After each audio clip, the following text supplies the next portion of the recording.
Kansas here at Memorial Stadium looking for a big home win. It would be their first conference win of the year. To get it, they're going to have to beat Texas Tech. The Red Raiders coming in looking for their first road win of the year. What a game last week for Kansas. They lose to Texas by 2. Maybe the most confident team coming off a loss in the country. Yeah, Dan, for Kansas, it's all about maintaining that offensive momentum, right? 48 points last week, 569 total yards of offense, and it starts with Pooka Williams. We're going to see a ton of him today, the dynamic running back from Kansas. He can pretty much do it all, man. It's going to be fun to watch. Les Miles, the new head coach for the Kansas Jayhawks. And, of course, Les Miles, the beginning of a new era here, gives this team instant credibility. They think on the recruiting trail it's going to make quite a difference. This is a program that has 6 conference wins in the last decade. There's just a different feel here under Les Miles. Texas Tech also has a new head coach, Matt Wells, coming over from Utah State. He brings with him 7 coaches off of his staff from Utah State, Evan. Yeah, Dan, he was really particular about building his staff, too. He was very open with us about, hey, these guys were all hand-selected. They fit what I was trying to do. Now I'm not teaching my coaching staff how to buy into what we're doing. And it's been a big advantage for them trying to build this program. Texas Tech wins the toss. They have deferred to the second half. Trey Wolf kicking off, and that will be a touchback. Stephon Robinson lets it go, so we're going to get our first look at Carter Stanley, this quarterback for Kansas, coming in playing his best football of the season. 16 touchdown passes, 4 interceptions on the year, a career-high 4 touchdown passes and 310 yards against Texas last week. Yeah, you talked to offensive coordinator Brent Dearman, and his words are he's playing lights out. He takes care of the football. He's got a very quick release, and they want that ball out on his first or second read, so look for him to make some quick decisions today. Good decisions by Stanley. Have been plenty the last few games. Goes deep downfield. Not a good decision there. No interceptions in his last 3 games. Picked off the first play of the game by who else? Douglas Coleman with his 7th interception of the year. He leads all of FBS. Well, we talked about how confident this Kansas group was coming into the game. They take a big play-action post shot to Andrew Parchment. Got to be careful of Douglas Coleman roaming the back end, though. He's proven he is a ball hawk and is always able to play the ball in the air. 7th interception on the year, leads the FBS. Stanley takes a hit, not able to step into it as well. Broderick Washington, number 96 on Texas Tech, disruptive defensive tackle, getting back there making a play. So the first interception in a long time. 4 games for Carter Stanley as SaRodorick Thompson, a talented young running back for Texas Tech, picks up 2. Yeah, going to be interesting to see what SaRodorick Thompson's able to do against this defense today and take some pressure off a quarterback in Jett Duffy that's been really efficient. A little up and down over the course of the year, a couple 350-yard games, but they need to find some explosiveness today with him. Last week against Iowa State, took a small step backwards. He had some big games leading into that against Oklahoma State and Baylor. 424 yards and then 362, 2nd and 8 here. Quick pass. And that's going to go for about a couple to Dalton Rigdon. Jett Duffy, of course, the quarterback in just his 7th career start for this Texas Tech offense. Travis Bruffy, the best offensive lineman on this team. R.J. Turner, 18 catches, 214 yards over the last couple of games. He's been a big-time playmaker. Armand Shine checks into the ballgame at running back for Tech. And 3rd down has not been a strength for this Texas Tech offense. Converting about 38% of them on the year. Going to go to the air again, over the middle. Looks like it's enough for the first down. Texas Tech completes that pass. And that's Travis Kuntz, the backup tight end, for 7 yards in the first.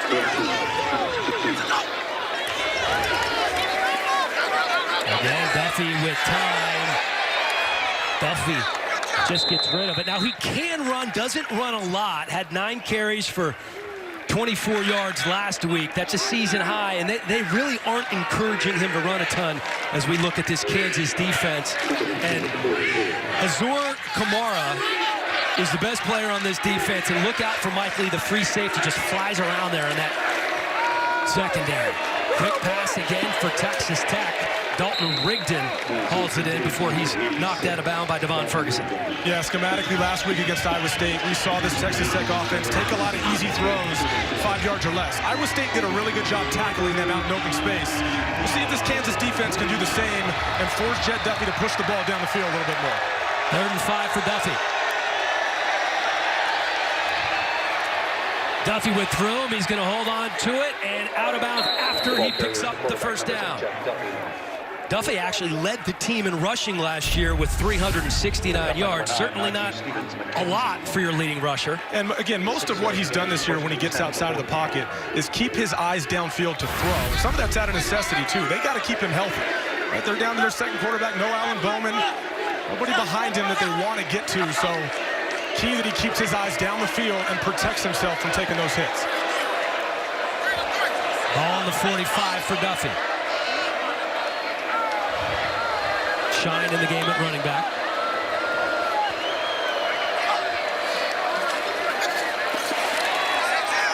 And nothing going there. See Jett Duffy work to the outside of the field. These outside receivers in this offense, R.J. Turner, Keyshawn Carter, T.J. Vasher, Eric Izukama. These guys have had a lot of success over recent weeks. They haven't been pushing it quite as much to the inside receivers. Expect them to work the middle of the field a little bit today after some success that Texas had last week against this Kansas defense. Looking over to the sideline for the play call. 2nd and 10, 3 wide receivers for Duffy. Makes the handoff. Does he squeeze it in there? Looking for Keyshawn Carter. And no catch there as we're looking at 3rd down for Tech. And this Kansas defense is going to see these run-pass options quite a bit today, where Jett Duffy pulls and looks to throw out to the flat or to a bubble or to a hitch route. It's going to be key to stay home, make him make quick decisions, and also tackle out in open space. Another 3rd and 5 situation. 2 receivers to the left, 2 receivers to the right for Duffy. And Shine at running back. Swings it out to the right. Very close, trying to pick up the first down is Keyshawn Carter. And Bryce Tornadin, one of the defensive leaders on this team and the leading tackler there to make the stop. Nice job out in open space, getting blocked by Dante Thompson, the tight end. We'll see Texas Tech go for it, Dan, generate some momentum in the first half. After a slow start last week against Iowa State, head coach Matt Wells making a decision now to push it and get some momentum early for the Red Raiders. 4th and about 1.5. Flags down. And we're going to have a false start.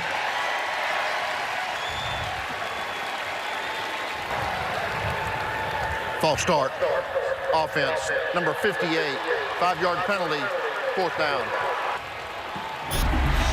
That's Madison Akamano. Right there at the guard position. Just a little bit of movement. Got out a little bit early. That was close. Really close.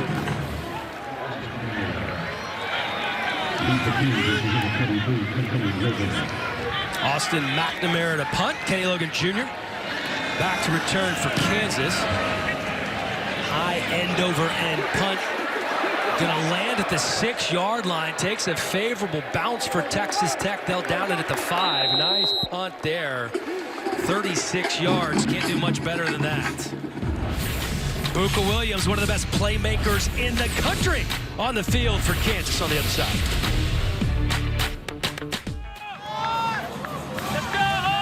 No score early in this one at Memorial Stadium. Douglas Coleman is our one to watch, sponsored by Nationwide. Nationwide is on your side. First pass of the game for Kansas, the 7th interception of the season for Douglas Coleman. He leads all of FBS with his 7 interceptions. Handoff on the ground to Puka Williams. Not much going there. Keeps those legs churning, but that's going to go in the books as a 1-yard gain. Yeah, really anxious today to see how defensive coordinator Keith Patterson from Texas Tech attacks Puka Williams. He's got an aggressive defense, and the guy that's benefited the most from that is Jordan Brooks, their inside linebacker. Leads the conference in tackles for a loss. There's Keith Patterson right there. He's having fun dividing. He puts a lot of pressure on his secondary, though. They are aggressive. They will bring pressure over the course of the game. Connor Stanley's going to have to react. Look there at Jordan Brooks, probably the best player on defense. That guy is so good. Here he is. You see why he is so electric. Coleman making the tackle after a gain of 8. Booker Williams only goes about 5'10", 170. But he'll gain yards up the middle, and he'll gain yards in the end. Yeah, great point. You see 170 pounds, and you think, hey, maybe he's more of a scat back, a guy that likes to go off tackle outside on the perimeter. He will run between the tackles, and he is difficult to bring down, and he has outstanding vision. And also, probably most importantly, when he gets in the open field, he's a home run hitter. Have to contain and swarm tackle Booker Williams. 6.3 yards per carry over the course of his career. You can see the numbers last week against Texas. 25 carries, 109 yards. They're going to give it to Puka again on 3rd down. Jordan Brooks there on the stop. Let's see where they spot this one. It's going to be really close, but they do end up giving him the 1st down. Nice attitude play up front by the Kansas offensive line. And look, one thing you're going to notice about this offense, too, is how multiple they are. Look right there. You got a tight end in the game. You got a fullback in the game. These 2-back runs, you don't see a ton of these in the Big 12 Conference. But Brent Dearman said, look, these are in my DNA. I like to load up the box as well and create extra gaps in the running game. Puka again. You can see a very patient runner out across the 20, picks up 7. You mentioned Brent Dearman, his 2nd game now as the offensive coordinator, took over after that loss to Oklahoma, had a bye week to get ready for Texas, and Brent Dearman put on quite a show, 48 points in that game against Texas. He's a fun guy to talk to because he knows a lot about this style of offense.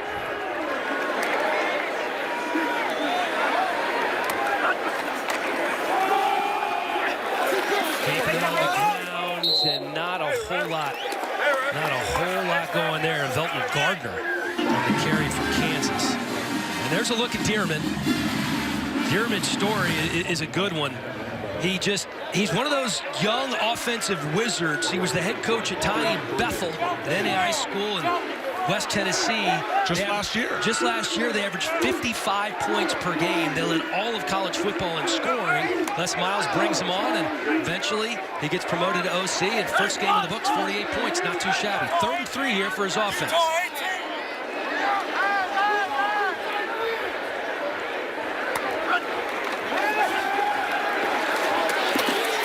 Quick throw, stays on his feet. There's Kwame Lassiter, but unable to pick up the 1st down. And here comes the punt unit for the Jayhawks. That's a really nice call on 3rd down. What Keith Patterson is doing is crowding the line of scrimmage, creating the guys that, hey, we're going to bring pressure. He ends up not bringing pressure. They drop 7. They only bring 4. And what that does is it speeds up the mental time clock for Carter Stanley and makes him feel like he has to get the ball out quicker into the flat, make a tackle, stop him on 3rd down, you get a punt. Nice call by Keith Patterson. Kyle Thompson punting to Chuks Widuka. Oh, wow! He is met by a flurry of Kansas defenders. Big time hit coming in there. My goodness, you can hear that up here in the press box. Wow. TK Williams, first man there.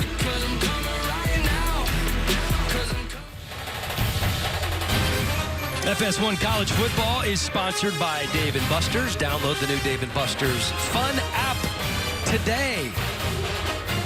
That last punt return play currently under review right now. They're checking it out for targeting. Chuks Widuka was the guy on the return, and we are going to find out here momentarily what the play is. Let's bring in our rules expert, Dean Blandino, in our LA studios. Dean, what did you see here?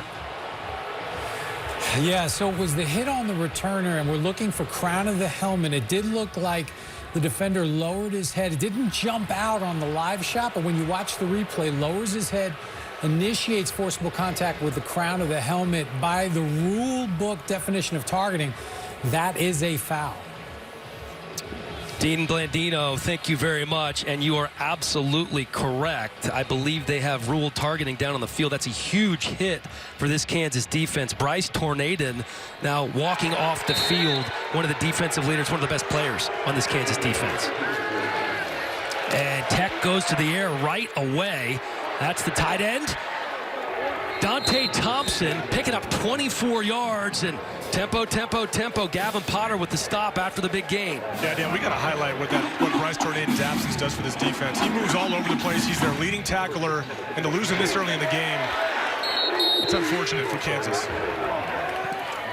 Shine on the carry. That's a huge hit for this defense that doesn't have a ton of depth. Second down, keeping on the ground again. It's Shine with room, puts his head down, and he's inside the 10-yard line. Yeah, in the open, we mentioned SaRodorick Thompson, but don't discount Armand Shine. He came in, had some ankle issues over the course of the year. He's a transfer from Utah. Big, strong back that has a burst to him, too. They really like him. If he gets the hot hand, they will ride him as well over the course of the game. Shine in the game again, up the middle, inside the 5. Shine, one of 7 transfers that came in for head coach Matt Wells. Wells at Utah State, Shine at Utah. He actually recruited Shine to Utah State, and he had verbally committed. Then ended up, after he got the Utah offer, playing for the Utes. Here's Shine again, trying to push his way into the end zone. Very close, but going to be just shy. Brings up 3rd and goal. Gotta like what Texas Tech is trying to do on the ground. This Kansas defense has struggled against the run for the better part of the year. Allowing over 200 yards a game on the ground. Texas Tech trying to impose their will early. Shine again. And Shine is short, so that brings up 4th down. Looks like Gavin Potter was in there on the stop. Going to be interesting to see what Tech decides to do here. They're going with a split zone on the goal line. Potter does a really nice job. The true freshman coming in, plugging up that gap on the goal line. And remember, Potter's playing for Drew Prox, one of their best defensive players that got hurt a few weeks ago and has filled in nicely at the inside linebacker position.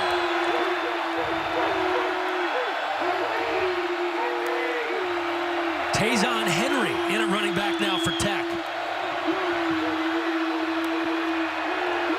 Keep an eye on Nate. TJ Vasher up top. Big red zone target. Matt Wells going to go timeout here. Prior to the play clock expiring, Texas Tech takes its first time out of the half. And I feel you on Nate Vasher. Uncle Nate, 7-year NFL veteran. Won't be the first time that happens. Hey, quite all right. We're back. 4th and goal coming up. FS1 College Football sponsored by Rocket Mortgage, by Quicken Loans. Big play here for Texas Tech. 4th and goal. They're going for it. Look at Jet Duffy. Tayzon Henry in at running back. Keep it on the ground to SaRodorick Thompson, who scores the first touchdown of the game for Texas Tech. And that's the other part of this 3-headed monster at running back that we've been talking about. SaRodorick Thompson, Armand Shine, and now Tayzon Henry. Watch a split zone play. The tight end coming to the back to seal it off. Tayzon Henry does a nice job getting up over the pile and into the end zone. My bad, partner. It was SaRodorick Thompson. Tayzon was in there earlier. That was SaRodorick Thompson in for the touchdown and puts Texas Tech on the board. The extra point here as they try to make it 7-0. Trey Wolf up and good. The kick is good. Texas Tech 7. Red shirt freshman as they rotate these running backs. Diving into the end zone to put Tech on the board first here in Lawrence. Welcome back to Lawrence, Kansas. FS1 College Football sponsored by Ice Cold Dr. Pepper, the official drink of Fansville. 1 touchdown already up on the board here. A busy day in the conference. Let's check in with Amber Theoharis in just a few minutes for a game break, because this is a crazy day around the Big 12 as you look at SaRodorick Thompson. He caps a 7-play, 45-yard drive with a 1-yard touchdown plunge on 4th down, his 8th touchdown of the year. Stephon Robinson not going to get a chance to return that as the kick is out of bounds, so it'll be put on the 35-yard line. So now we check in with the aforementioned Amber Theoharis. Amber, thank you very much. It has been a crazy day. I'll tell you, Baylor better be happy they're not playing today. Absolutely. Upset Central in the Big 12. They're going to keep it on the ground as Kansas to Puka. Puka with a first down and more inside the 45 before Zach McPherson makes the tackle. A 22-yard pickup for Puka Williams. And Dan, this is what Puka Williams will do when you give him what he needs up front. Left guard Malik Clark, watch him right here. Watch him pull around and open up a nice big hole for Puka Williams. The patience and then the acceleration to get away from the defenders. That's his specialty. And when you block like that up front, number one's going to have a big day. You can see why this young man is so special. We have a player down for Tech. It's Evan Rambo, the outside linebacker, the Cal transfer. Very important member of this defense.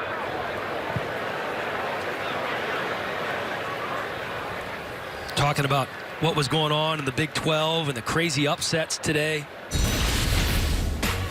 Look at Oklahoma, upset on the road by Kansas State. That was a phenomenal game. There was an onside kick that looked like it was recovered, and then it was overturned correctly, I must say. Yeah, I think it was the right call. That ball definitely hit his leg before 10 yards for a wild one in Manhattan, but that's 3 of the top 4 teams in this conference outside of Baylor that go down today. What a wild Saturday in the Big 12. Yeah, and then you see Texas loses on the road to TCU. Iowa State loses to Oklahoma State. Brock Purdy, some interceptions, 3 of them in the fourth quarter as you look at the standings now. And that, a day like today certainly shakes things up quite a bit. It does. There's no question about that. You know, you look at the looming Baylor-Oklahoma matchup too later in the year, and you also look at Oklahoma's playoff hopes and things that have to go their way. One-loss teams, there's no guarantee with the way this thing's structured today. They're not done. Oklahoma's not done in terms of the playoff hopes, but it's certainly, if that light switch had a dimmer on it, that's, you know, it's not real bright right now. That's exactly right. Number 21. It won't be the only one-loss. You know, if they're able to win out, they won't be the only one-loss conference champion if they're able to pull that off. A lot of difficult games still to be played, and Baylor probably has something to say about that, too. It's going to make for a nice finish, though, as we get down the stretch here in November. Puka Williams, we talked about the success that he had last week for Les Miles' Kansas offense here. Is Velton Gardner going to give Puka a break here on first down? And he picks up 4. Jordan Brooks, surprise, surprise. First man there to make the tackle on the season. He came into the game with 78 tackles. Leads the Big 12 in tackles. He's 6th in the nation, averaging just over 11 per game. Yeah, and I think he's been a big beneficiary of the new system under Keith Patterson. He's been so disruptive on that back end. A 4-year starter. He's playing the best ball of his career in this system. Puka back in it, running back, and not able to hold on. Andrew Parchment, the ball goes right through his hands.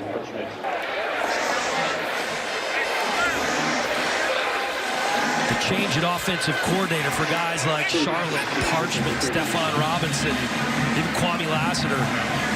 They had to be excited. Just more opportunities created for them because of this Brent German offense. We talked about the aggressive Tech defense. They want man-to-man on the back end. With these receivers, they feel like they can win those matchups. Carter Stanley's just got to get it out there to him. Carter Stanley on 3rd and 6.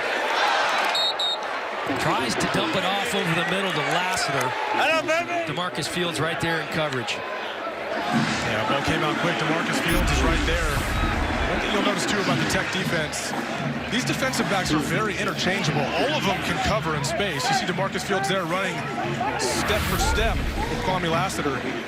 These guys move around all over the place, and what that does is it makes it difficult for quarterbacks to identify those guys and start to say, hey, that's a safety, that's a corner, and try to simplify it in their minds.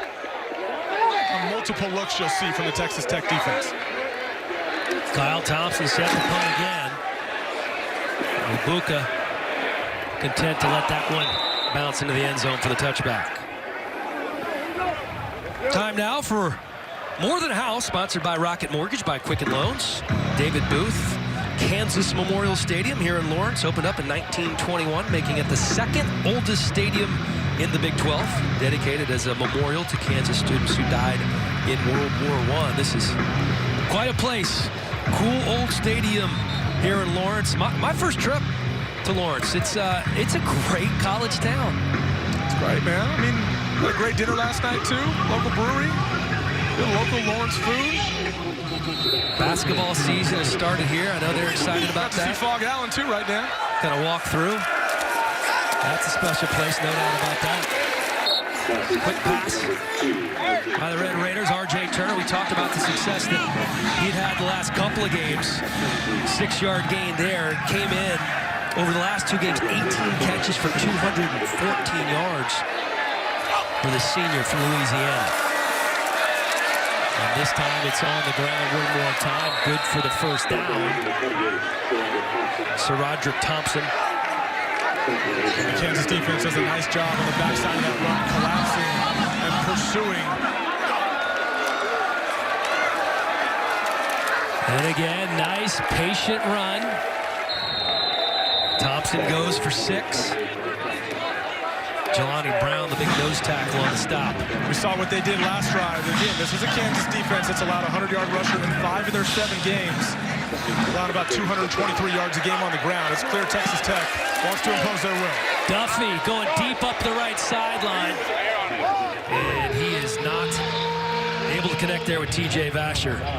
He's tall and he's fast, but he's not that fast or that tall. Yeah, didn't complete this one. Ends up staying a little bit. I thought there was a little bit of a hole on the play. The defender got away with it. You got to like taking a shot a little bit and keeping the defense honest. Yeah, Hassan defense. It wasn't a very explosive offense last week. They want to be more explosive and take shots down the field. Okay with the thought. Flag down.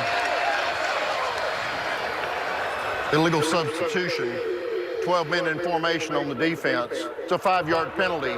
Yardage results in a first down. DJ Elliott, defensive coordinator for Kansas, not too happy about that.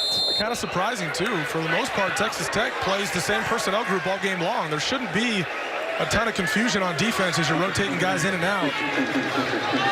Get him on that one. So first down now for Texas Tech on the 42.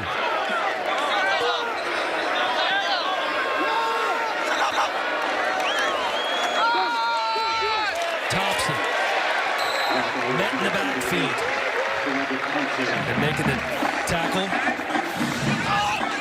Deontay Ford. Deontay Ford's role becomes that much more important now that Bryce Tornadin is out of the game for the targeting call. He's going to have a big responsibility to fill with Bryce Tornadin gone.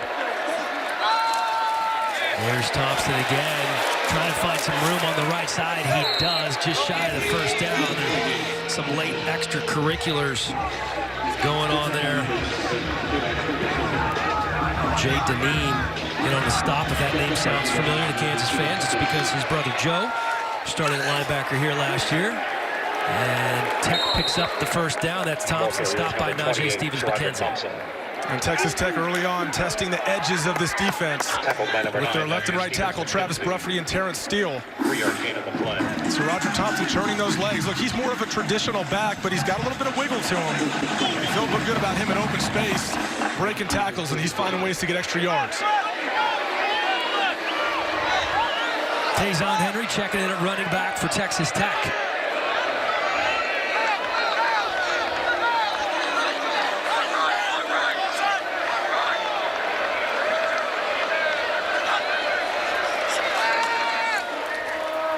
Duffy. And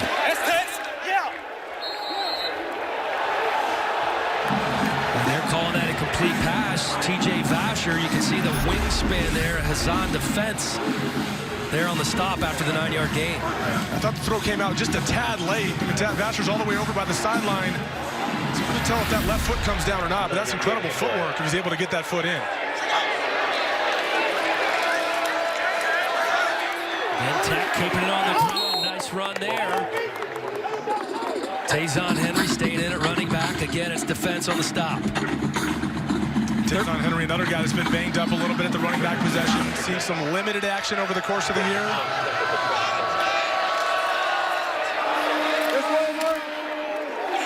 And here's Henry again. Just picking up chunk plays after chunk play. They're moving, Dan. Look, they really want to get the ball snapped with about 28 seconds left on the play clock. And they've simplified their scheme right now. They're pounding the football, and they are moving really fast. Gavin Potter missed the tackle on Henry on that last one. Duffy looking to go up top. The situation for the running backs for Texas Tech between Shine and Henry and Thompson is that it's really equal time until one guy gets hot, and then David Yost is going to make that adjustment and ride that guy in the second half.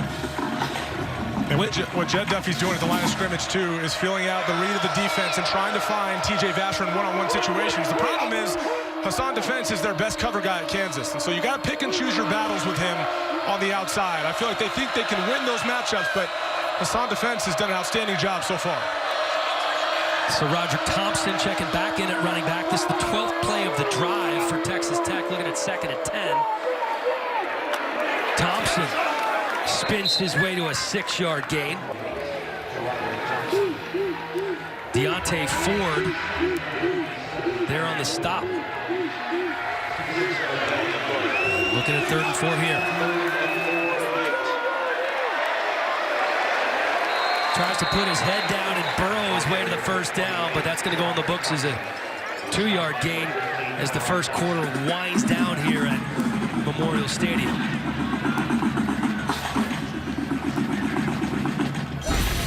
Seven nothing after 1 quarter of play. That could change very quickly with Texas Tech knocking on the doorstep once again.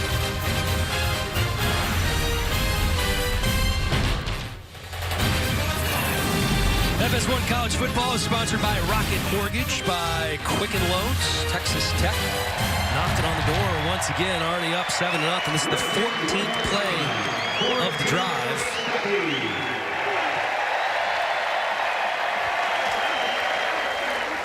As they are going to kick the field goal here. Trey Wolf with what should be a chip shot. Redshirt freshman from Spring, Texas. Let's see. Long on the season, 45 yards. This one from 23.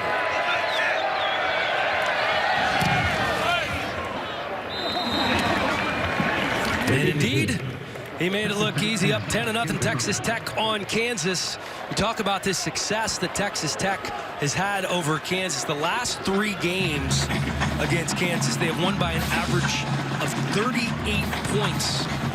Here at Memorial Stadium, Tech's never lost, a perfect 10-0, and they're currently riding a 12-game winning streak. Yeah, coming into this game, don't tell Kansas that. Yeah, we talked about what they did last week at Texas. This was a very confident team coming into this game, especially what they did offensively under their new offensive coordinator, Brent Dearman, on the road in conference. Now, Texas is not a great defense. That's been established so far this year with how banged up they've been, how young they are on defense. Kansas made big plays repeatedly all game long. Brought them in this game with a ton of confidence. No points so far. I expect this Kansas team to get comfortable. Carter Stanley to start making quicker decisions and start pushing this ball down the field a little bit for Les Miles' team.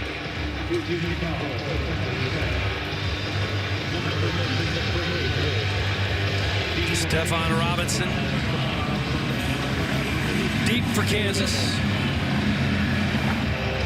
That's Wolf's kick. Fielded by Robinson. And Robinson out to the 30-yard line. DeMarcus Fields on the tackle for Tech. One of the big surprises in the NFL this year. I tell you what, they are legit. That defense. Well, that pass rush. It's just incredible.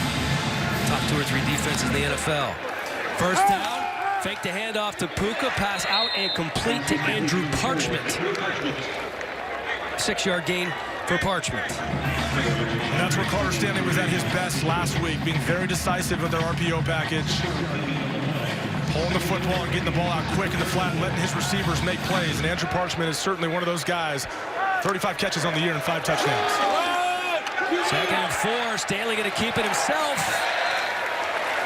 And we saw this last week from Carter Stanley, 9 carries for 65 yards. He is not afraid to put his head down and run. Picks up 8 here. Yeah, and these reads are that much more dangerous when you really have the threat of the quarterback run. And Carter Stanley has put that on film time and time again throughout the year. Not afraid to keep the football and get tough yards.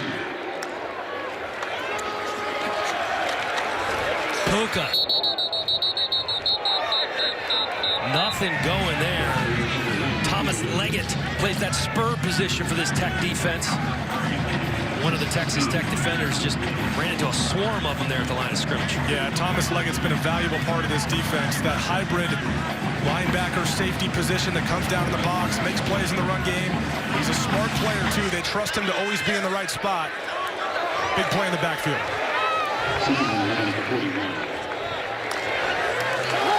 Second and 10, quick pass to the outside. And that's Parchment again. That's going to go in the books as a loss of 2. DeMarcus Fields, Adrian Fry there on the stop. This Texas Tech defense just swarming to the ball. 3rd and 13 now for Kansas.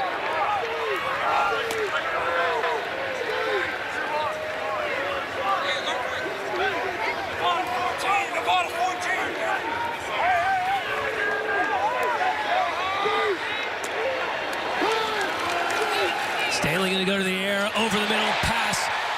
Caught and then dropped. Did they rule it a catch by Dalen Charlotte? And they do.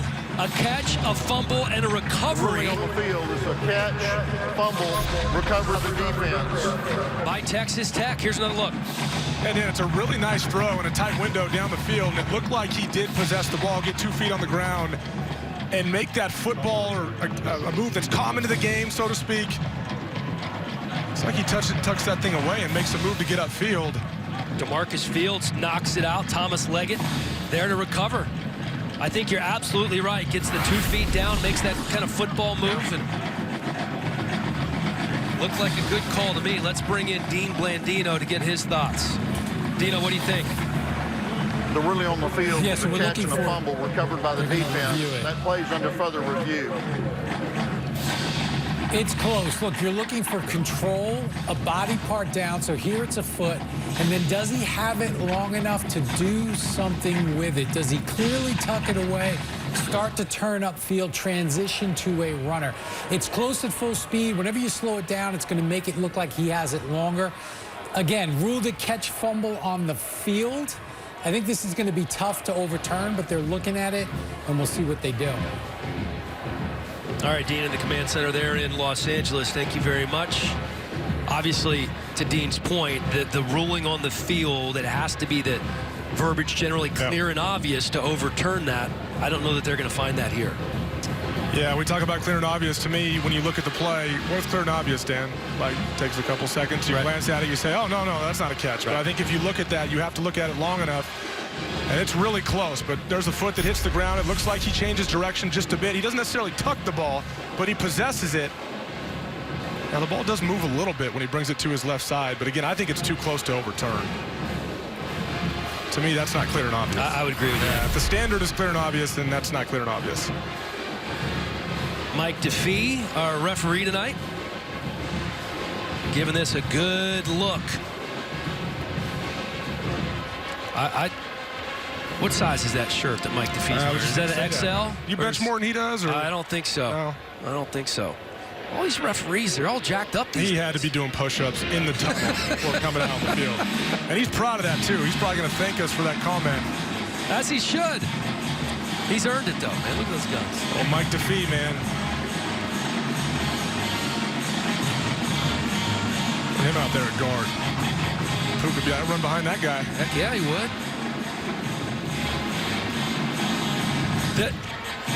The one thing I think in terms of these reviews, why does it take so long? Yeah, That's the big question, right? You'd like to see them speed the whole thing up. You would. I mean, especially if we're looking for something clear and obvious.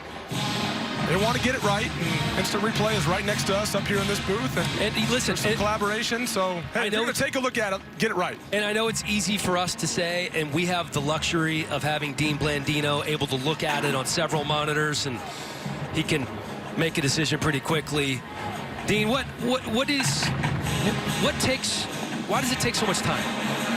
After reviewing the play, Let's the listen to the receiver never had announcement. possession of the ball. It's an incomplete pass.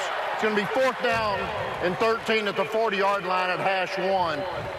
Please set the game clock to 12:50, 12:50. Go ahead, Dean. So they ruled that he never had possession, saying that he never put the ball away, never had it long enough. Look, it's a judgment call. It's close. The reason why it takes longer than sometimes we think it should is if they're going to change it, they've got to figure out, okay, the clock, the new spot, the down, the distance, all of those things. So that's what they are working through after they make the decision. Okay, makes sense. Dean Blandino, thank you very much. And we were incorrect. They overturned the call. I guess they saw something there that was clear and obvious. Kyle Thompson, the leading punter in the Big 12, set the punt once again for Kansas. Wabuka fields it at about the 14, out to the 19. And he is taken down right away. A 45-yard punt, a 5-yard return. Torrey Lachlan on the stop. Texas Tech up 10-0 on Kansas, and they have struggled on the road this season. 3-1 at home, still looking for their first road win of the year. You can see they've played some pretty good teams in Oklahoma and Baylor, but man, they desperately want to get that monkey off their back under first-year head coach Matt Wells. Yeah, look, different team outside of Lubbock. Again, you said it, Oklahoma and Baylor, two really difficult teams. It's been a different schedule on the road. Let's solve those road issues here today. That is the 18th rushing attempt of the game for Texas Tech, just 12 passes. And they have gained about 90 yards on the ground. Looking at 2nd and 6 here. Keeping it on the ground again. Going to be just short of the first down is Armand Shine. Yeah, it's clear what this Texas Tech defense or offense is trying to do. And another reminder that Bryce Tordaden out, Deontay Ford is in. He ends up becoming that linebacker in the box. Bryce Tordaden was our leading tackler. It's a big responsibility. And Tech clearly sees more opportunities to run the ball against a defense that's missing one of their best players. Darius Moraney, Najee Stevens, McKenzie on the stop after the first down by Armand Shine. Their 20th rushing attempt of the game, dumping it off to Shine here. And he almost gets to the 40 before Gavin Potter shoves him out of bounds. Yeah, Dan, he dumps it off to Shine. I thought he had an opportunity down the field to Keyshawn Carter. Had his guy beat on the near sideline. Probably had a chance to let that go. Keyshawn was a little frustrated after the play. This has been Jet Duffy's MO the last couple weeks, is taking these easy throws. Leads to efficiency, but they want to find some explosiveness in the passing game.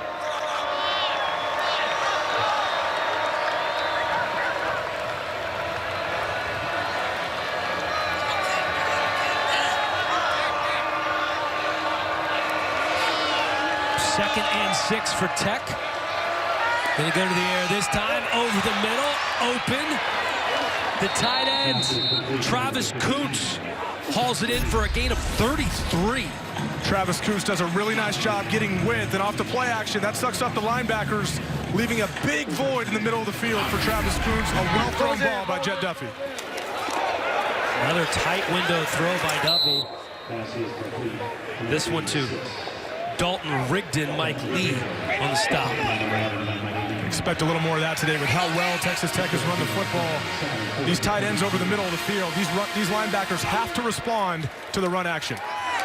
Swing it out quickly to Thompson, who loses his footing and loses 2 on the play. Kyron Johnson going to get credited with the tackle. You can see the tempo that this Texas Tech offense moves with. Travis Kuntz, tight end, one of the 3 receivers to the left for Jet Duffy.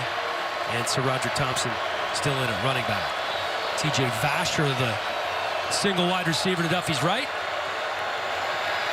Duffy with plenty of time. Gonna keep it himself this time.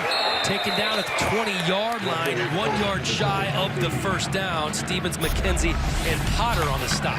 Yeah, before the play, it looks like he decides he's going to commit to the left side of the field. Keeps his eyes on the left side. That R.J. Turner came open on a hook route late. By that time, Jet Duffy had already tucked it. Get a 4th down conversion here.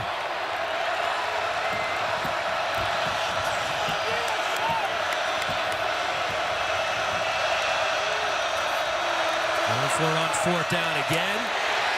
Pulls it, runs it himself. We haven't seen that a ton from Duffy, but that's good for the first down. Azur Kamara comes off the edge, and Jett Duffy does a really nice job keeping his eyes on that backside defensive end. And usually when he pulls that ball, his next option is to pass. That's what we've seen the most from him over the course of the year. This time, huge void in the defense and takes advantage of it. Look, we can't forget Sam Ehlinger last week had over 90 yards rushing against this defense. Some of it was broken plays where he was scrambling. Other times it was design runs. And another run for Thompson. And they are just pounding this Kansas defense that's really struggled against the run this year, coming in allowing 223 yards per game. That's 123rd in the nation, allowing opposing running backs to average almost 5 yards per carry. Keyshawn Carter, the lone wide receiver, to the right side of the formation. Duffy going to throw to the right. Has a receiver in the back of the end zone. Caught by McClain Mannix. Touchdown, Texas Tech from 9 yards out. Number 13.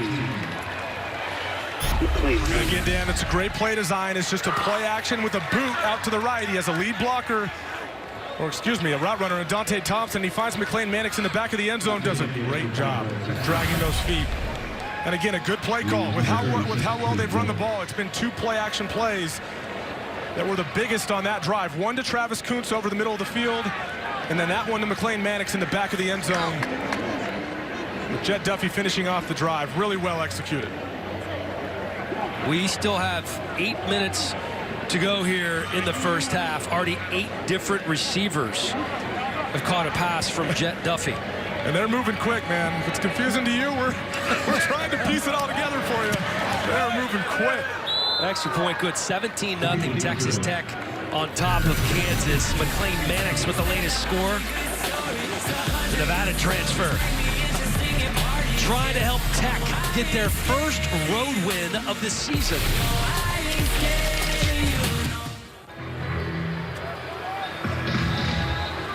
$17-0 after the touchdown pass from Jett Duffy to McClain Mannix. Third touchdown of the year for McClain Mannix. His dad, Kevin, a member of that 1988 Odessa Permian high school football team that was the subject of Friday Night Lights, the great book and movie. Stephon Robinson fields it in his own end zone. And out to about the 22-yard line. Time now for a game break with Amber Theo-Harris. All right, Theo, thank you very much.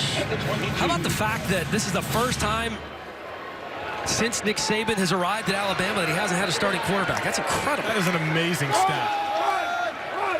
Puka from 4. Rico Jeffers, one of the guys who's helping to fill in for the departed Evan Rambo. Rambo, the Cal transfer, an important member of this defense, left early in the game with an injury. Second and 6. Jeffers getting a little more run at that linebacker spot. Second and 6 for Kansas after the 4-yard run by Puka.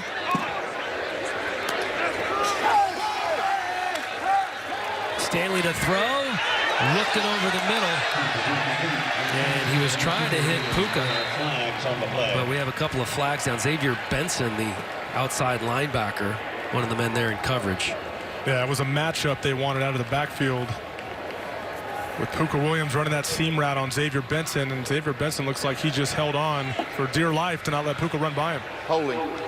Defense, number 3. It's a 10-yard penalty from the previous spot. Automatic first down. Defensive holding on Douglas Coleman. If you watch here, he grabs a hold of Puka Williams. That might be a mistake on who they identified as a defensive player, unless something happened on the other side of the field, but that's clearly holding on Xavier Benson right there. Yeah, I think they just got the wrong one.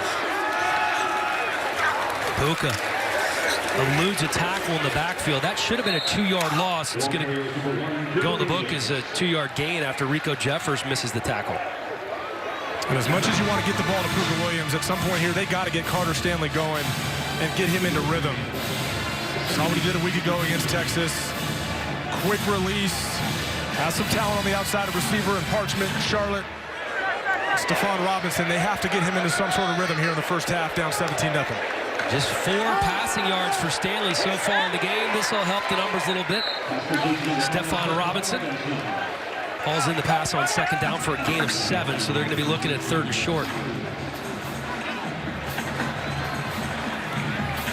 See too here how much they rotate offensive linemen. They play 9 offensive linemen at Kansas. Hakeem Adeniji, their left tackle, is the only one that really plays the entire game. Every other position rotates. They try to keep these guys fresh over the course of the game. That's because it's Luke Meadows, the offensive line coach's philosophy. And new OC Brent Dermott just fine with it. 3rd and 1 here. Some fresh linemen in. They keep it on the ground. Ben Miles, Les Miles' son, who plays fullback, picks up the first. For Ben Miles, Miles. yeah, usually in that H-back position. Gets to the backside, seals off backside, becomes a lead blocker at times, gets a chance to get a carry. Well-deserved carry. Les Miles happy about that one. Buka Williams checking back into the ballgame. And he is swallowed up at the line of scrimmage. When Thomas Leggett in the spur position, we mentioned him earlier.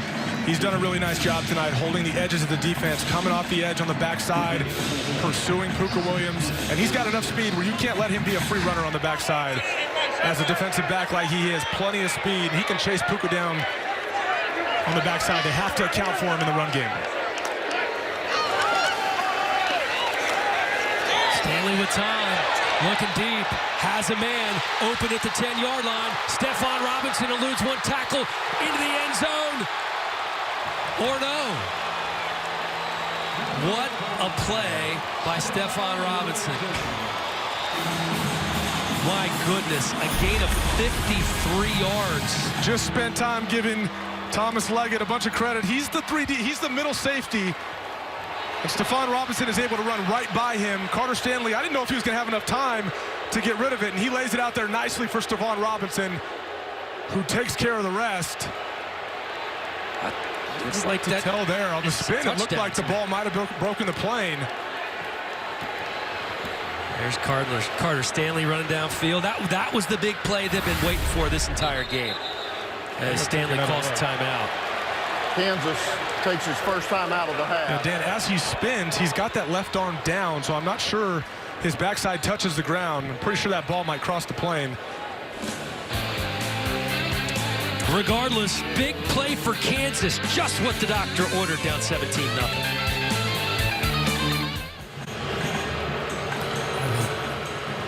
Either a 53-yard gain or a 54-yard gain. That extra yard is big here. Dean Blandino, what did you see? Touchdown or no?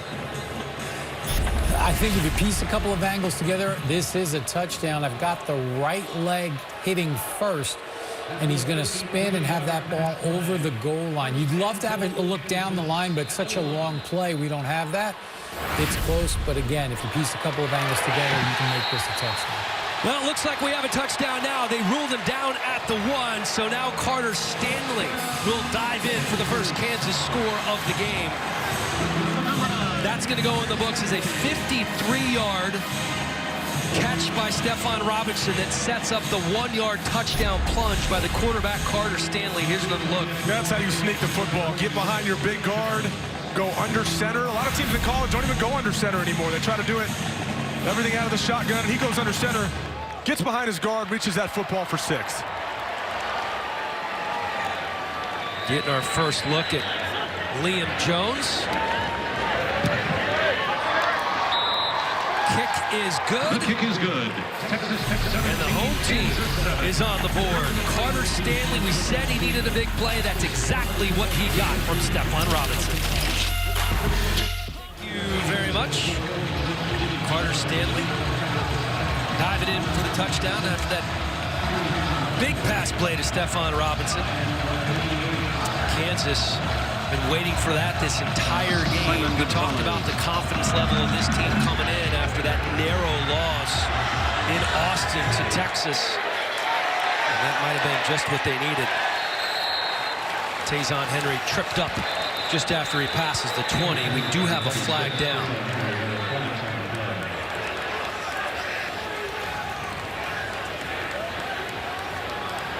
So I would assume if you're Texas Tech, you just keep doing what you've been doing, pounding the rock, right? They've had a lot of success running the football and taking chances at times with play action. During the return, holding, return team number 23.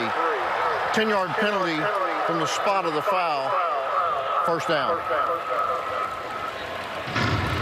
When you're running the ball as well as they have so far, as everybody knows, it opens a lot of things up in the passing game, especially some of this play action stuff in the middle of the field. The big gain to Travis Kuntz, and the rollout on the goal line to McLean Mannix.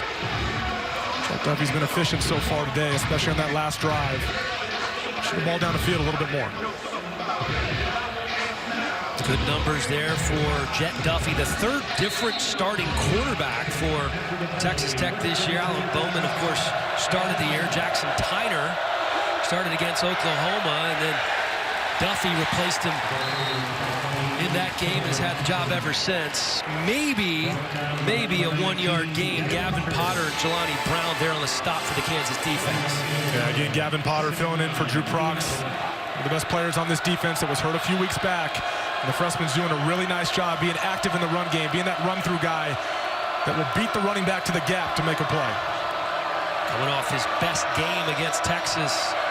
9 tackles, 2 tackles for a loss in that game. 2nd and 9 here for Duffy. Flag down as he tries to squeeze it in there to R.J. Turner. Kwame Lassiter. There's a flag on the play.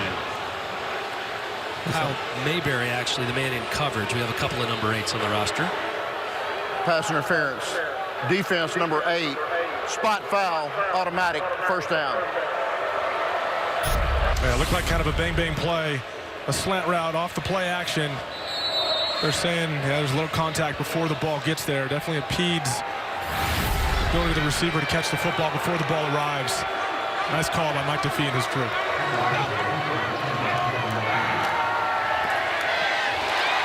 Duffy tipped back to himself, and he's using his wheels here out to the 30-yard line. It's Caleb Sampson that got a hand on it. We were saying he hasn't run a ton. We see his wheels here after that ball gets batted. Smartly elects not to throw another forward pass, gets outside the pocket and gets positive yards. And that's that's an asset for him and his skill set, is using those legs when he can to get extra yards. 14-yard pickup for Duffy.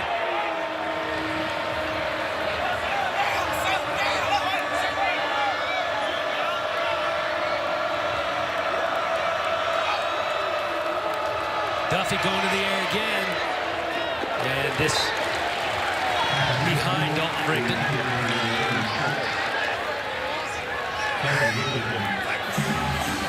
Talk about Duffy and his ability to run. 3 carries in this game for 19 yards. He'll take it when it's there. But not going to run a ton. He swings it out to the left side. A bit low for Rigdon, but he holds on to it before he's shoved out of bounds by Deontay Ford. And it's really important for this Kansas secondary, as the linebackers in the front 7 key on this run game and try to slow this run game down. It's really important for this secondary to tackle in space. And Deontay Ford has shown he's up for the challenge in the absence of Bryce Tordaden with a nice tackle on the perimeter.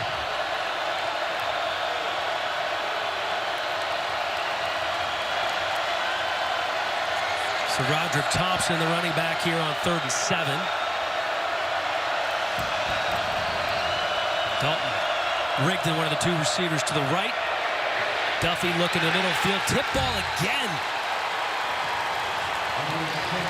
Well, they brought Gavin Potter on a blitz, and he puts a really nice move on the center and then sees the quick release from Jet Duffy, gets his hands up in the air and bats the play down. Watch, he ends up one-on-one on the center, puts a really nice move on him, able to get around him, gets his hands up in the air for a batted ball. Really nice play by the freshman linebacker. So Austin McNamara Averaging 45 yards per punt this season. Kenny Logan Jr. calls for the fair catch at the 15. 49-yard punt. And we are headed to another game break. Amber? Up 17-7 on Boston College. KU beat BC earlier in the season, their first road win against a Power 5 opponent in more than a decade. This pass complete to Parchment. And a nice read by Carter Stanley. That's when he's at his best. He sees the leverage of the corner. DeMarcus Fields on the outside. He's got inside leverage. Parchment runs the outside breaking route. And a nice throw over the sideline for an easy completion.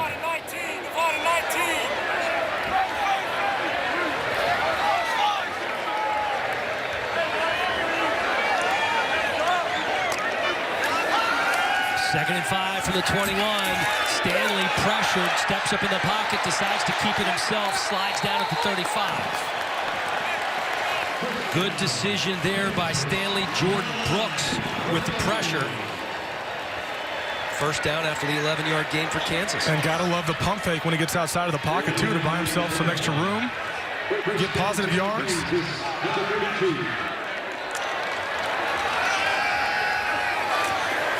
First down from the 32. Had to go down low to get it. Dalen Charlotte unable to make that catch. Zach McPherson was there. And Dan, going back, we cannot understate how big of a stop that was for DJ Elliott's unit, for the Kansas defense, to get that ball back from Texas Tech. Previously, Tech had been moving the ball with relative ease down the field. 17-0. Kansas gets a big play offensively. Now you get the ball back 17-7 with a chance to cut this thing even tighter.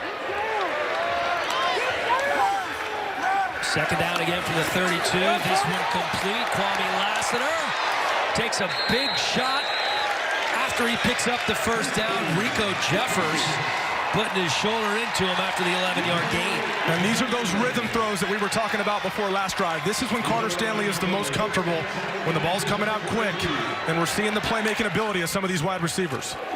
Stanley going to throw again. This time to the left side. That one complete. Out across the 50 is Lassiter. Gain of 9. Keep your eye on that clock. 1:08 left here in the first half. Timeout called. Kansas takes its second timeout of the half. 30 seconds. Look there at Brent Dearman, the new offensive coordinator. It was Texas Tech getting on the board first. Touchdown run over the middle by SaRodorick Thompson. Jet Duffy then into the back of the end zone. McLean Mannix. And then it's the touchdown plunge by Carter Stanley to get Kansas on the board. Yeah, Tech moving the ball really well for most part of this game, and Kansas offense struggled a little bit. And before last drive, we felt, hey, got to get Carter Stanley into rhythm. And Stephon Robinson steps up and makes a big play down the field when there's some miscommunication and coverage on the back end. Defense steps up, and now Carter Stanley looks to be in rhythm again. And let's not forget, we got Pooka Williams back there too. Now with this deficit and them keying on him and trying to take him away, there should be some easy completions on the perimeter, and that's what they're capitalizing so far on this drive. Look at the total yardage numbers there. 159 now for Kansas as they are going to work here from the 48. Another pass over the middle, on target by Stanley. It's Stephon Robinson, another huge play. This one is a touchdown.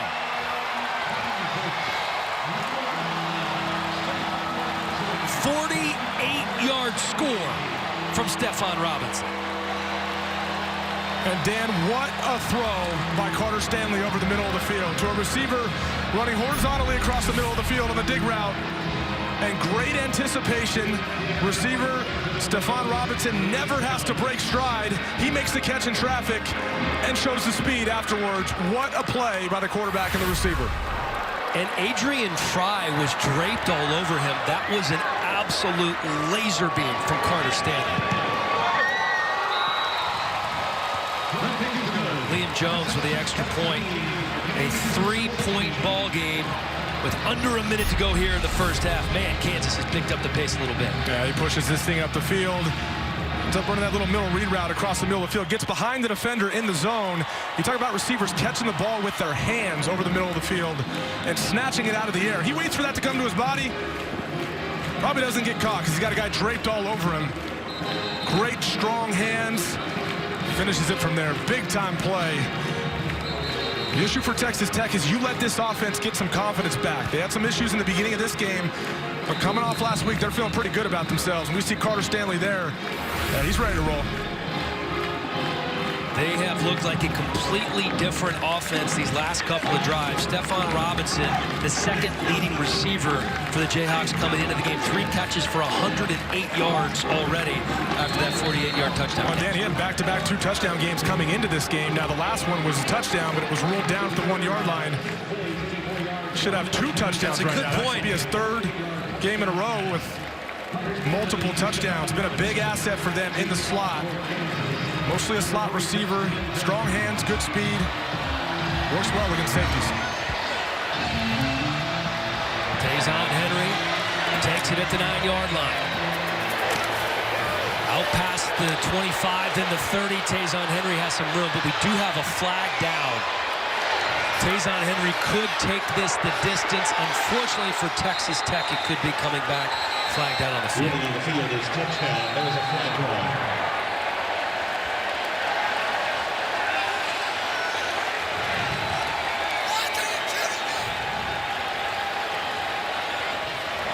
During the return, holding, return team number 11. 10-yard penalty from the spot of the foul, first down.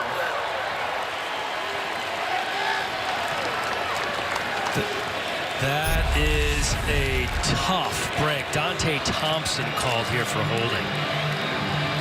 Yeah, you see there on the left side of your screen, the tight end, Dante Thompson. Might be asking yourself, too, man, that's the starting tight end playing special teams, and that's what Matt Wells asks of a lot of his starters on both sides of the ball. Playing special teams and contributing. Just grabs on a little too long there. Got to let go when that guy gets outside the framework of your body. So 44 seconds here for this Tech offense. They're going to keep it on the ground. State Farm halftime show coming up. Mike Hill and Robert Smith are standing by. Lot to talk about today. Oklahoma upset by Kansas State. Ohio State doing their thing once again as the clock is still running. 21 seconds and counting here in the first half. Not a real sense of urgency on 2nd and 4 for Jet Duffy. He does take a shot downfield. Flat down near the 30-yard line. He was looking for T.J. Vasher. Yeah, looks like Mike Lee might have held on a little bit to T.J. Vasher in the route. Interesting, too, they take that shot. Holding. Defense, number 13. It's a 10-yard penalty from the previous spot. Automatic first down. A double move here from T.J. Vasher. Hassan defense, number 13, ends up grabbing on a little bit there. Ever so slightly, but it does slow down. Looks like T.J. Vasher shells it a little bit, too. Yeah. Didn't think they were going to take a shot there. Looked like they might go ahead and run this thing out. Had an opportunity there. Well, it'll be interesting to see if they take another one with 8 seconds to go here.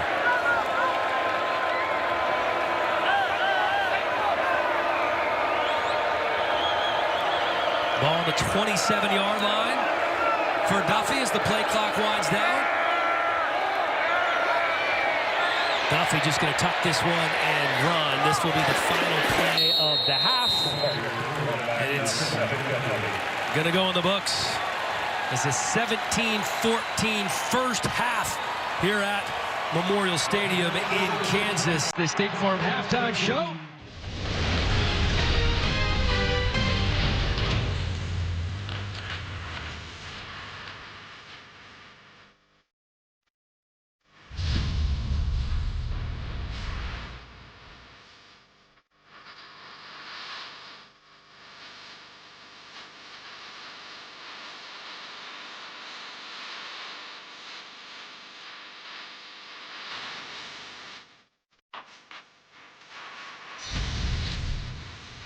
17-14, Texas Tech on top of Kansas at halftime. Dan Hellie, Evan Moore with you, and this has been a fun game to watch. Tech jumps out to that early lead. Couple of big plays from Stephon Robinson for Kansas, but Tech just continuously pounding the rock and turning out the run yards. Well, Dan, with their experience up front on their offensive line and Kansas's inability to stop the run consistently, we knew they were going to pound the ball coming in.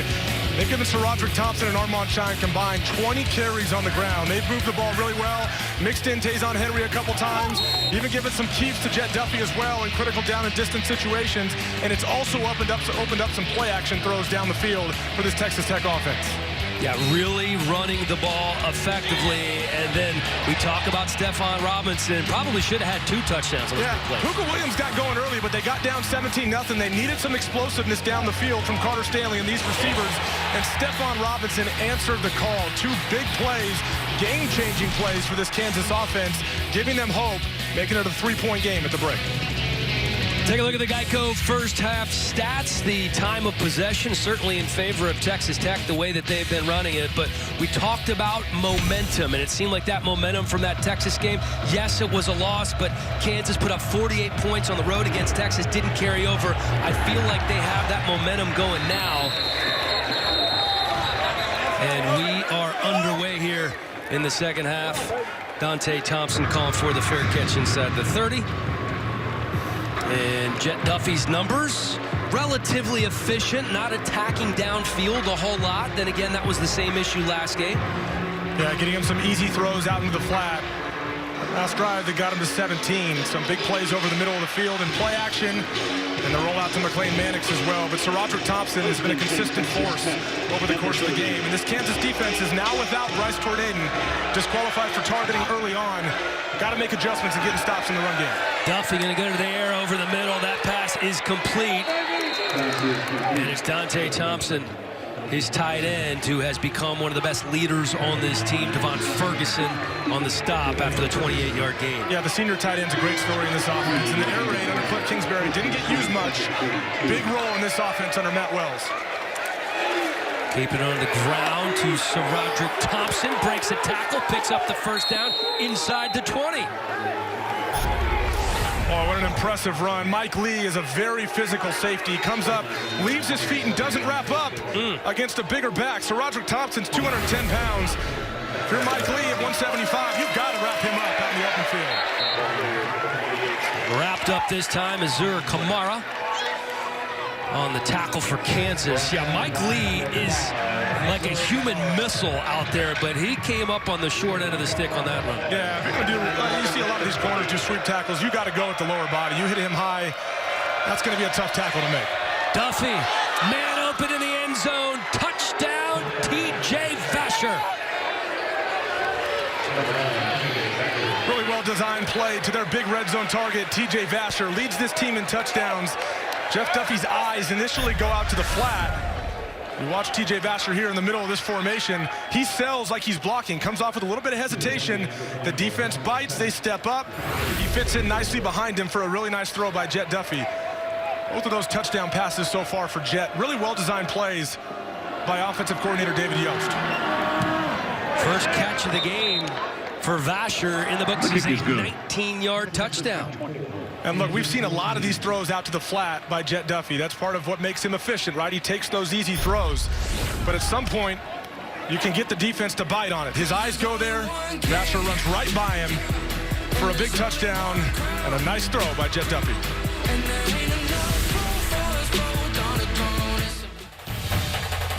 FS1 College Football is sponsored by Dave & Buster's. Download the new Dave & Buster's Fun app today. That is Darryl Stuckey, defensive back on that 2008 Orange Bowl team. Was so good, played in the NFL for 7 years.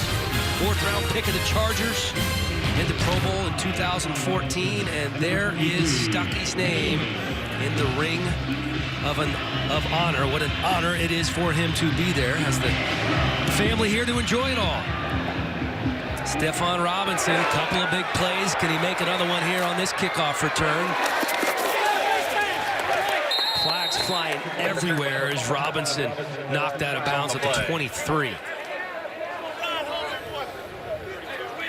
think that may have been a face mask. Let's wait on the call.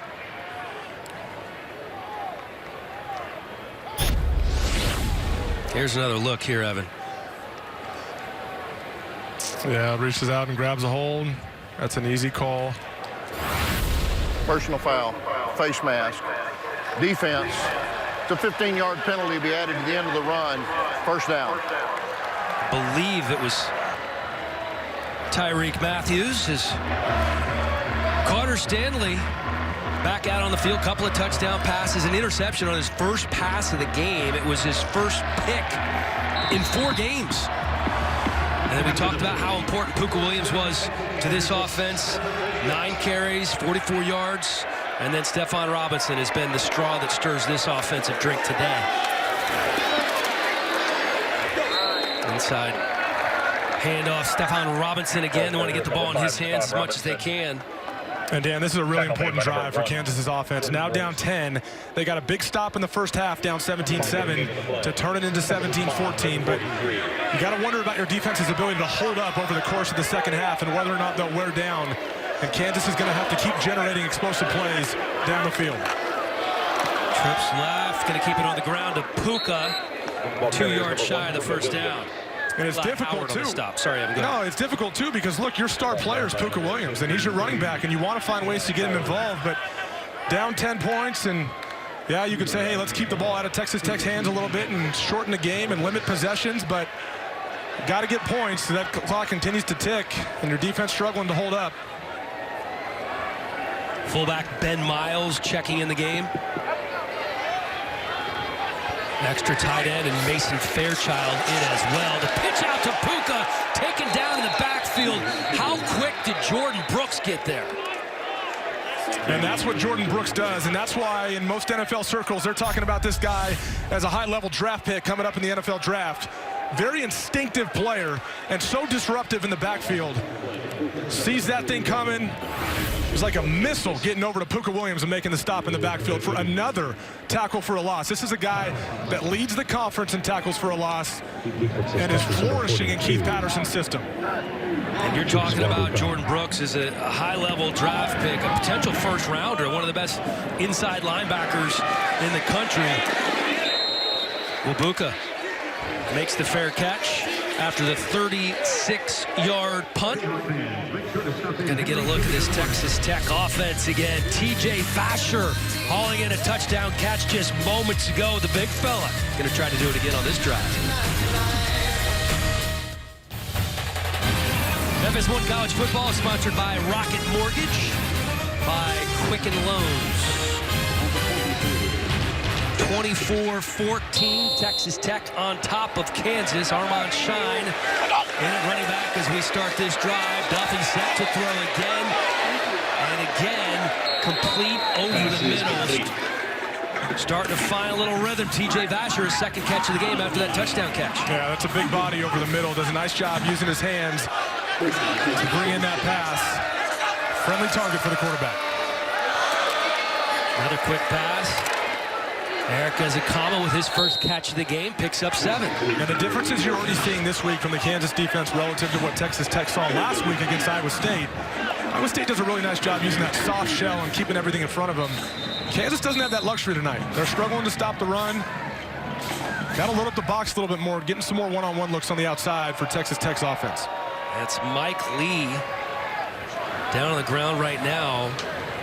And don't forget, Bryce Tornadin, leading tackler on this team, made it through a couple of plays before he was kicked out for targeting. Yeah, it's unfortunate. I mean, Mike Lee is an outstanding safety. He's a leader on this team. He's physical. He's one of the Big 12's hardest hitters all around. He sells out on every play. Difficult to see what happened there. He's okay, though. Because, boy, they're going to need him. You mentioned it with the absence of Bryce Tornadin. Looks like he's kind of shaking it off a little bit. Should be okay. In the absence of Bryce Tornadin, that leadership on the back end with him, obviously having Hassan Defense back there as well, is critical for this secondary. And that's one of their leaders right there in Mike Lee. You look at him walking off the field, he weighs 175 pounds. Doesn't hit like it, though. No, it's incredible the way that he plays the game. Can't not love it. They need him back out there on the field with Tornado already out. He's going to be replaced by Ricky Thomas, at least here for a couple of plays. 2nd and 3 for Duffy. Duffy looks to the right side. Nice grab. Had to go behind to get a little bit. Keyshawn Carter. All right, Dan, they're going to force Jet Duffy here to make quick decisions and get that ball out. The last couple snaps, they've really loaded up that line of scrimmage. Tried to make Jet a little more comfortable, commit to the run a little bit, try to stop the run, and make Jet throw the ball down the field with some consistency.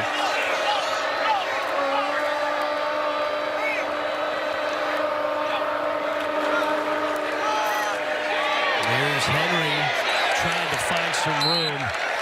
Gavin Potter with a little tackle dance as well. Yeah, watch Gavin Potter. He's the backside, inside linebacker on this play, and he just chases it down with great speed. He's the unblocked guy. So if he's got enough speed to get there, they need him to get there to make that play, and he does a great job there for just a 3-yard gain. TJ Vasher at the top of your screen on 2nd and 7.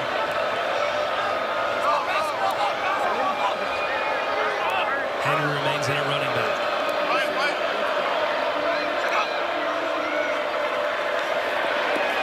Duffy, deep.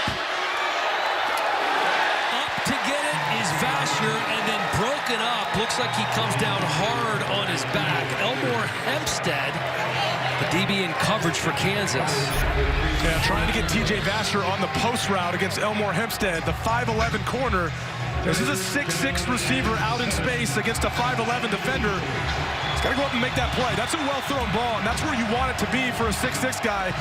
Elmore Hempstead does a great job when he's on his way down, hitting that ball out. Exactly how you want to play it when you're giving up 7 inches on the outside. Great play by Hempstead, the senior from Arkansas. Let's see Vasher on the sideline, so he's not in now on 3rd and 7. Flag down. Delay game. Offense. 5-yard penalty. 3rd down. And Dan, I think a lot of that is a result of they're doing a lot more check with me's. Set a different way. Once you get set offensively, Jet Duffy turns to the sideline to get the right play from his offensive coordinator, David Yost, and their staff. Like he's doing right here. Sometimes that can take a little extra time. He's not usually making his own checks like we saw Alan Bowman doing. So we're seeing a little more check with me to the sideline with Jet Duffy, and sometimes that can slow things down a little bit for the offense. And as Yost told us, he likes to take an extra beat. Low snap there on 3rd and 12. Duffy may be forced to run here. Still looking to throw. Launches one deep up the right sideline. And there's a flag down. Throws into double coverage, trying to hit Keyshawn Carter. Yeah, it was an underthrown ball, and oftentimes underthrown balls when the receiver turns around to come back, there's pass interference, which I think this is going to be, but the near official actually fell on the play out of bounds, and he wasn't able to make the call, so the flag came from the official across the field. Pass interference. Defense. 3 and 24. It's a 15-yard penalty. Automatic 1st down. Hempstead and Ricky Thomas. Here's another look. You see on the outside, Keyshawn Carter ends up running the scramble drill, does a really nice job getting up the field, and Jet Duffy throws it out there for him, but he has to come back for it. That's a frustrating call if you're a defense, because it's not a very well-thrown ball. It's underthrown. Dalton rigged in on a fresh set of balls for Texas Tech. Devon Ferguson on the stop after the gain of 3. I'd say that's easily one of the more frustrating calls in football, when there's an underthrown ball that a receiver's coming back for, and it is more coincidental than anything, and you end up getting a PI call on the defense. Incredibly frustrating. Lucky break for Texas Tech. Duffy passed the 200-yard mark. He's now thrown for 202 yards and a couple of touchdown passes. Tight end Dante Thompson in the game. Keeping it on the ground here is Texas Tech. That's Shine. He gains 1 before Darius Moraney makes the stop. And Darius Moraney, we haven't talked about him a ton tonight, but he makes the most plays in this front 7, especially that front 3 on the defensive line. And he pushes Travis Bruffy backwards and does a really nice job using his hands to make a play in the run game.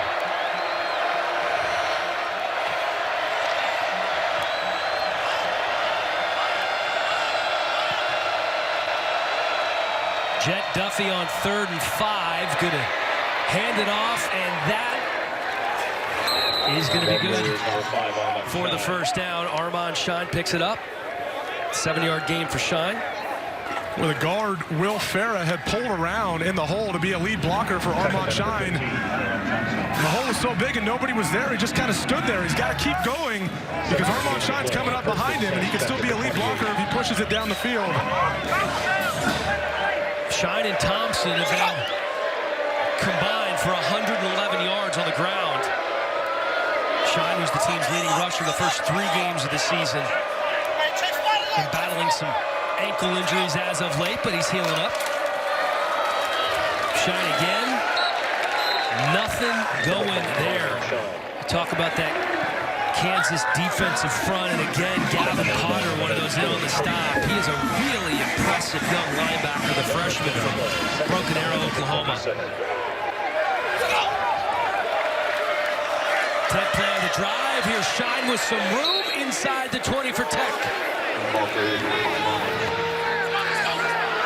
Again, got to give this offensive line some credit. Good physical play up front. And this group came in with a ton of experience this year, but they've played in a different system the last few years under Cliff Kingsbury, learning how to be aggressive and play downhill in the run game. And we're seeing that tonight against the Kansas defensive front. Mike Lee checking back into the game on defense for Kansas.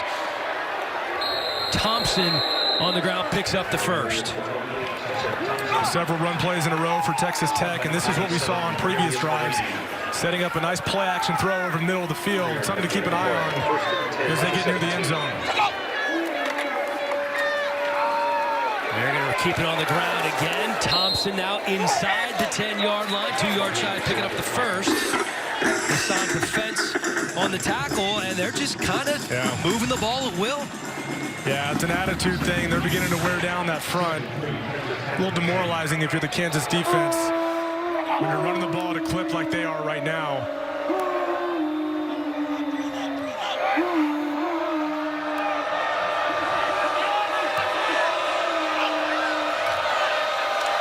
Again, on 2nd and 3, it's Thompson.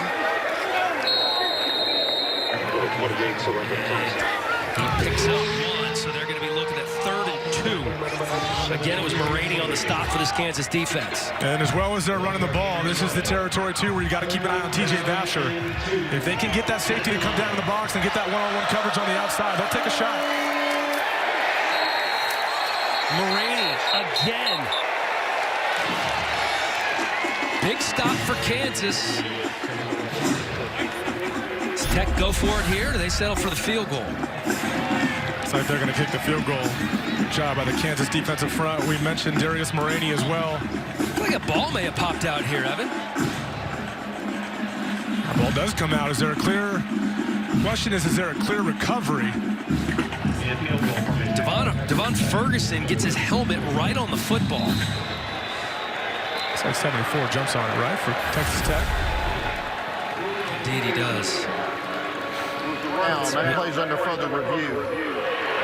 Will Farah, 74 for Tech. And from our vantage point, it looked like Will Farah had jumped on it, and if he does, then even if it is ruled a fumble, this will be inconsequential. We shouldn't get any change from this. Difficult to tell. Obviously, Mike DeFee going to take a look at it. We're going to bring in our rules expert, Dean Blandino from Los Angeles. Dino, what did you see here? Yeah, so the ruling on the field was down. It is a fumble. We had a really good look at that. Then you have to go to the recovery aspect. Who recovered it? And the only way the defense can get the football is if we clearly see them recover the football. It looks like Tech actually recovers. So the ruling on the field, it'll become a fumble with a Tech recovery. They'll keep the football. All right, Dean, thank you very much. Yeah, you can see from that angle, Evan, you were exactly right. It was Will Farah jumping on the football, so it's really not going to change much here for Matt Wells' crew.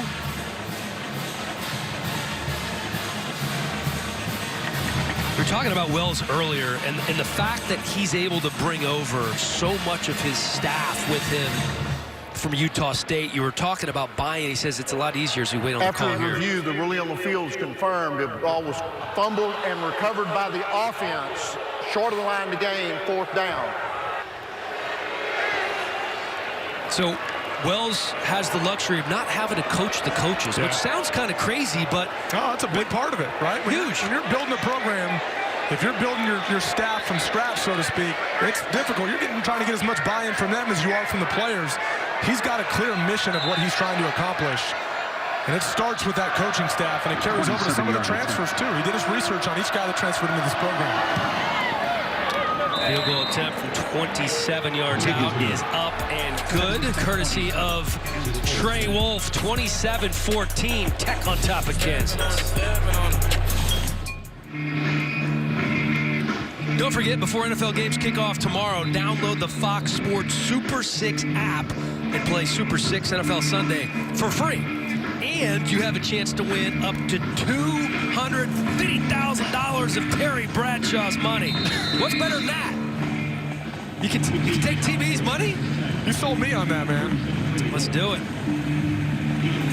Big NFL slate tomorrow. Big day in the Big 12 here. Tech now up 27-14. And Kansas has some work to do, of course.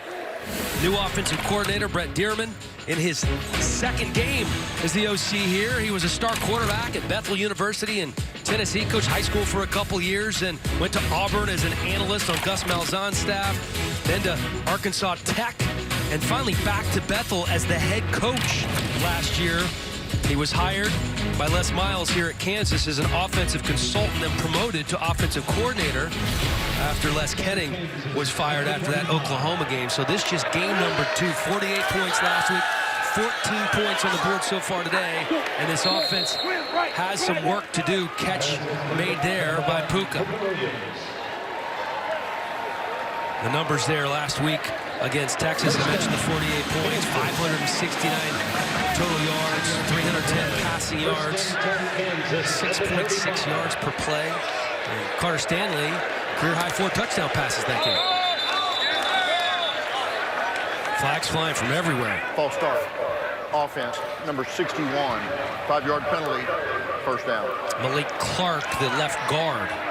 Dan, those numbers become even bigger what they did last week when you think about them in the context of the first 6 games.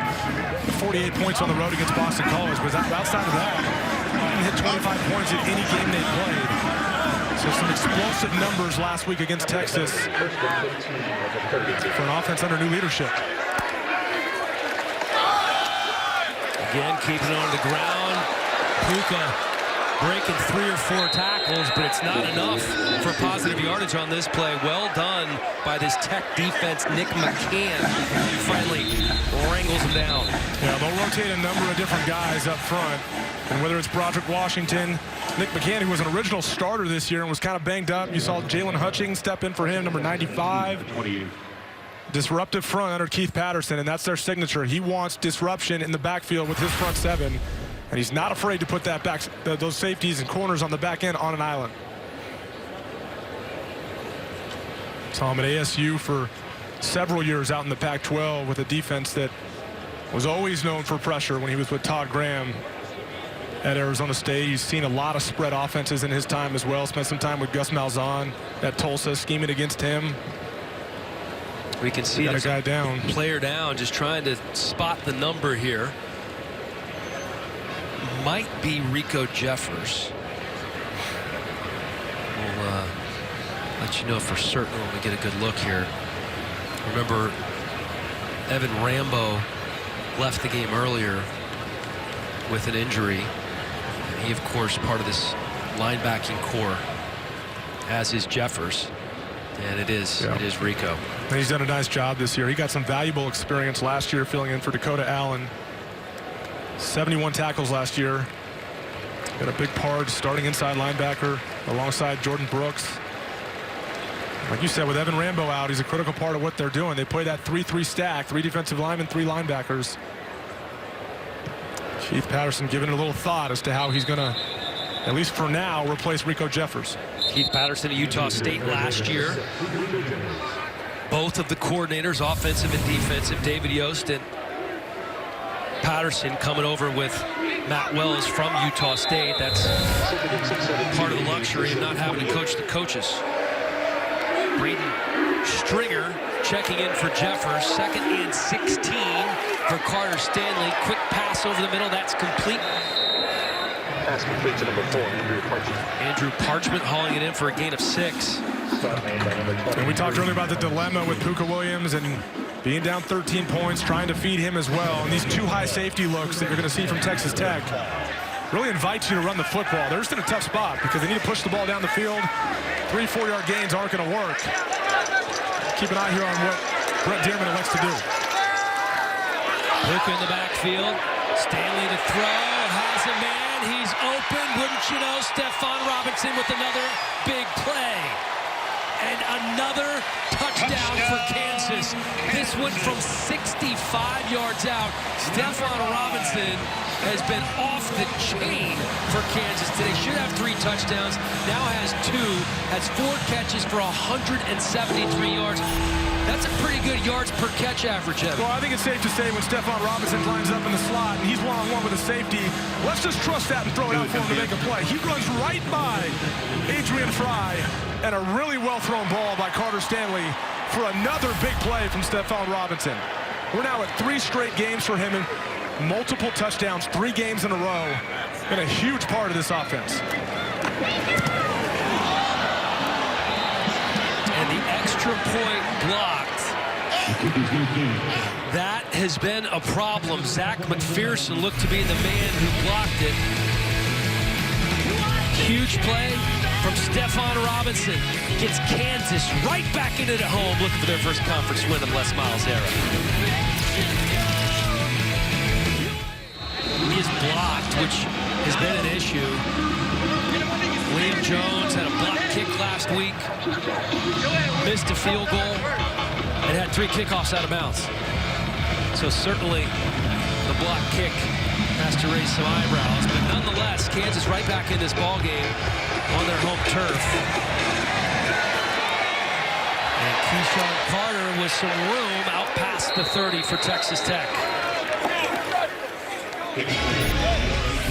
And Dan, Keith Patterson loves to play cover 4, and what that means, he's responsible for that deep quarter of the field. And quarterbacks love to take the top off of defenses like this because he ends up just sitting with his heels at 7 yards. Stephon Robinson's far too fast for that, and he has no help behind him.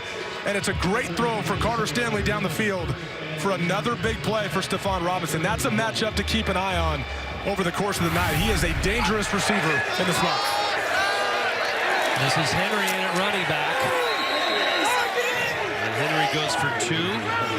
Willie McCallum on the stop, as you can see that Henry's limping just a little bit. And out goes Henry. Here comes SaRodorick Thompson on 2nd and 8.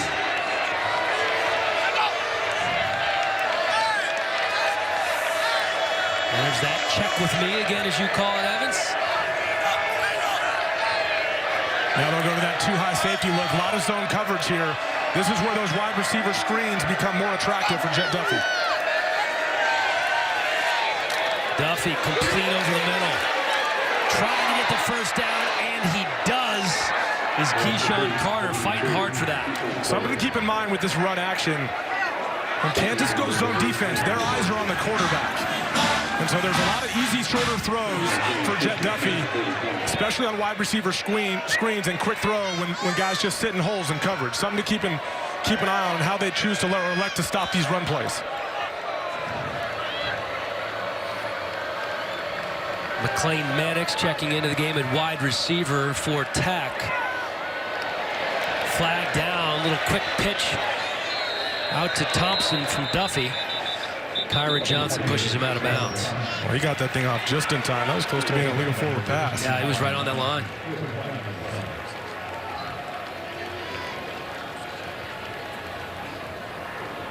Holding. Offense, number 73. 10-yard penalty from the previous spot. Replay first down. That's the center, Dawson Deaton, who's been having a very good year in his first year as a starter. Yeah, midseason All-American by Pro Football Focus. Been a little banged up at times, too, but on a way to play at a high level as a triple option center in high school. 1st and 20 now. Nothing going for Thompson. Nice job by the Kansas defense there of keeping contained as well. Thompson wanted to push that off that right tackle. Forced to come back inside. A little more help. Nice tackle.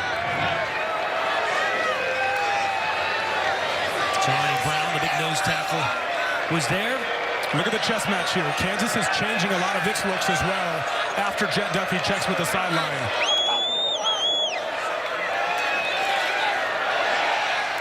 You got to give DJ Elliott a little bit of credit here. He started to do some check with me looks as well.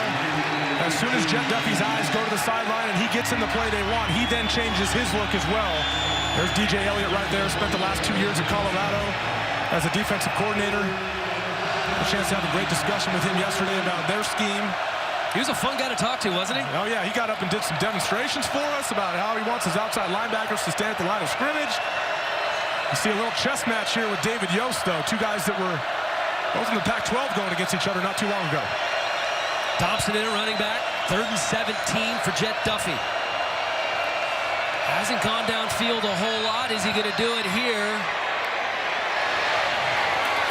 He's going to go out of bounds at about the 47-yard line. So Kansas did what they needed to do defensively.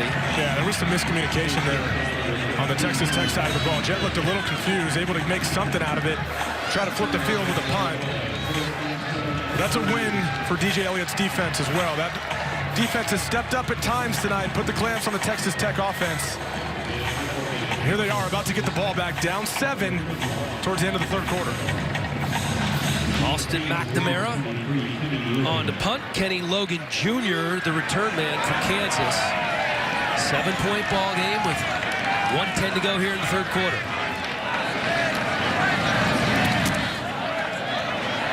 Short punt, fair catch called for at the 13. Kansas, huh? Troops, baby. Now, Dan, if you're Keith Patterson on this drive, you got to ask yourself, how much cover 4 are we willing to play to limit the quick game of Kansas? Because that's where Carter Stanley's most comfortable, but you make yourself susceptible to shots on the back end. There's Puka trying to be patient. And it pays off. He goes for 4. Rico Jeffers, by the way, checking back into the ball game for this Texas Tech defense. Here's a look at Rico right there. Yeah, good sign to see him back out there. The way he and Jordan Brooks play together on the inside of that defense, important part of what they're doing. We see Douglas Coleman taking a knee as well. There's a look at Coleman, who had an interception earlier in the game. First pass attempt for Carter Stanley, he picked off, giving him 7 interceptions on the year. That's the most in FBS. Named a semifinalist for the Jim Thorpe Award on Monday. Here's another look at Coleman in on the tackle here on Puka. Yeah, looks like Puka falls back on him. Hopefully he's okay. We're talking about a guy that's number 2 on the team in tackles. Now 7 interceptions on the year. He's got more takeaways himself than the entire Kansas defense. Isn't that incredible? On the season. I mean, that's a skill too. Ball hawks like that just find a way. They have a nose for the ball. They find a way in coverage to always be around the football, and he's shown to be a game changer in that regard. To be walking off okay. Hopefully the injured okay. Red Raider is number 3. 11 interceptions for this Texas Tech defense this year, and Coleman has 7 of them. Look, and some of that is just the aggressiveness and how they operate with Keith Patterson. And again, we mentioned earlier, sometimes that puts you in tough spots for big plays down the field. They're +6 in turnover margin coming into the game in Big 12 games. They're tied with Baylor for the conference lead as we look at Patterson there. DeAdrian Taylor checking into the ball game for Douglas Coleman. 2nd and 6. Puka. Jordan Brooks again. Might have been a no gain. Looked like a loss of 1. Whatever the case may be, you can see the speed from Jordan Brooks. Yeah, being down 7 now, Kansas has to feel a little more comfortable getting back to their run game a little bit with Puka Williams. Gotta be careful about that guy, though, and his ability to sense things out and be instinctive and run through gaps and make plays. Now we got Stephon Robinson back on the field in the slot, and with aggressive safeties, have to keep an eye on that matchup. That one complete. This time it's Lassiter. Lassiter picks up the 1st down. First down, Kansas. Headed to the fourth quarter. Kansas on the move, down by 7. Back after this.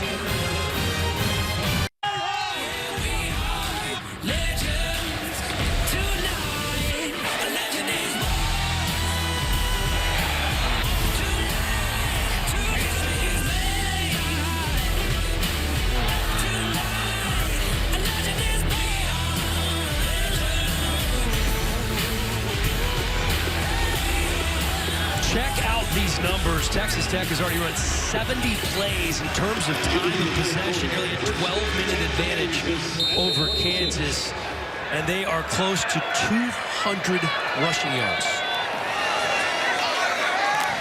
Incredible that it's this close, really. You talked about the explosive plays. Kansas certainly has more. Almost had one there. It was Kwame Lassiter unable to pull down the throw. Yeah, we see the disparity in play count and time of possession, largely a function of Texas Tech putting together longer drives, but Kansas has been able to basically erase that with their explosive offense. I guess most specifically Stephon Robinson. The big plays down the field, 2 touchdowns, and the third one setting up a touchdown. He and Carter Stanley connecting have been the difference in this football game for Kansas. Puka along the left side, pushed out of bounds at the 41.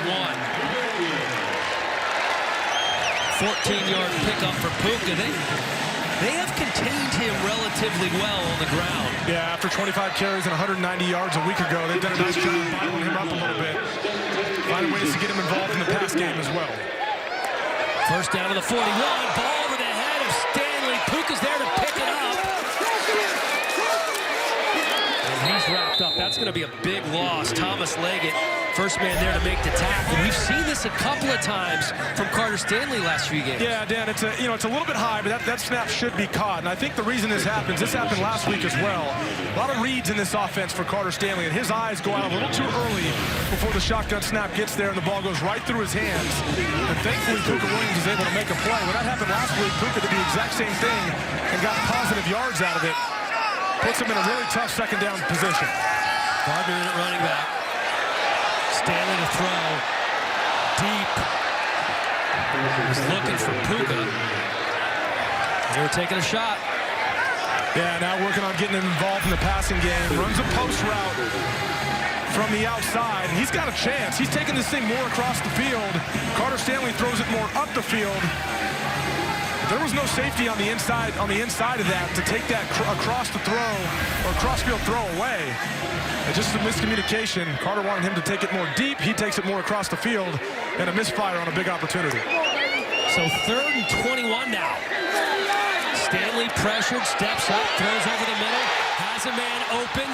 Andrew Parchment up the sideline and into the end zone. A 70-yard touchdown for Andrew Parchment, the junior from Fort Lauderdale, Florida.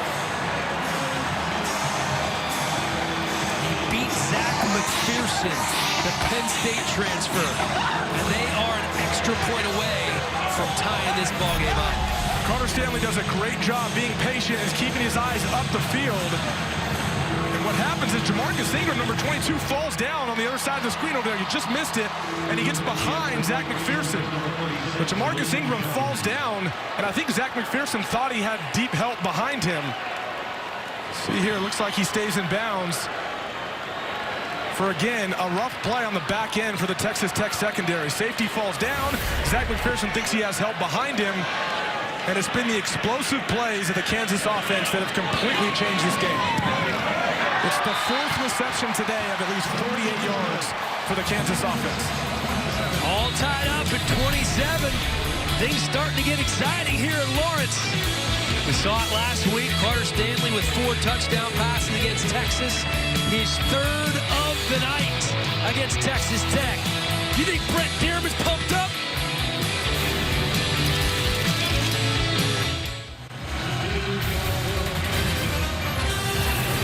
FS1 College Football is sponsored to you by Rocket Mortgage, by Quicken Loans. 27-27, all tied up here. Kansas looking for their first conference win of the Les Miles era. Texas Tech, their first road win of the year. There's Brent Dearman. You think he has just a little bit of energy? his second game as the offensive coordinator here for Kansas. He's a very energetic, intense guy when you talk to him. Dan, I want you to keep an eye on safety Jamarcus Ingram. It's a two-deep zone. He has that deep zone responsibility to that half of the field. And you'll see here, Andrew Parchment is kind of just running a little bit of an over route, and he just kind of improvises. I don't think this is a cold route. He comes back into that zone, and Jamarcus Ingram falls down. Now, Zach McPherson starts to get some depth, but that's not his responsibility. He's the underneath player. He almost gets a hand on it. But that is made possible because the safety falls down and Carter Stanley keeps his eyes down the field and is patient and throws a great ball to Andrew Parchment. Jett Duffey to throw. He's pressured. Eludes one tackler and then gets rid of it.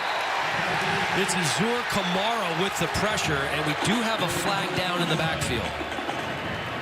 Oh, you feel the energy right now in this stadium, too. This defense has some serious momentum coming off that big touchdown. Personal foul, unnecessary roughness. Defense number 97. Blow the back of the quarterback well after the ball was thrown. 15-yard penalty, automatic, first down. That's Darius Moraney with a late shove on Jett Duffey.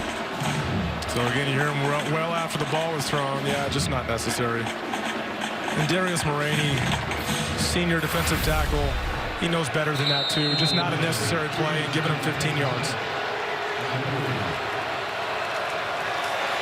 Tech keeping it on the ground as they have for much of the game. Henry picks up 2. Sam Burt, the junior from Abilene, and Mike Lee on Tech. See the explosives down there at the bottom, Dan. That and turnovers are the biggest indicators of who wins football games. Both teams have been pretty clean with turnovers. Only one for Kansas, none for Texas Tech. Big disparity in the explosives category, and that's why we're looking at a 27-27 game, even though Tech has possessed the ball for most of the game. 28 minutes to just 19 minutes for Kansas, but those explosives are the equalizers. Tayzon Henry, hard running for the first down. Alvin Potter missed the tackle there. It looked like he was going to get there and got tripped up by the turf monster a little bit. Wanted to make a play on Tayzon Henry in the hole. Turns into a big game. 206 yards now on the ground for Texas Tech. And Kansas playing with that 2 deep safety look. That invites Texas Tech to run the football or in zone to throw these wide receiver screens.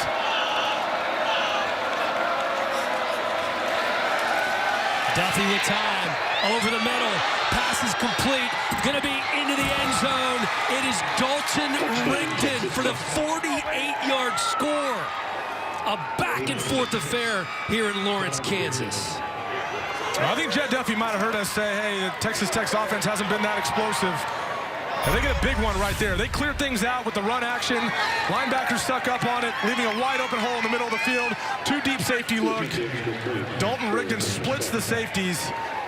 And a great throw by Jett Duffey in stride to Dalton Rigdon for a big touchdown for the Texas Tech offense. Von Ferguson, Mike Lee, the 2 safeties out there. Trent both on for the extra point. And from a tie game to a 7-point lead for Texas Tech. Plenty of time. We're just getting started here in Lawrence. What a strike from Jett Duffey to Dalton Rigdon. And again, it's a Tech 7-point lead.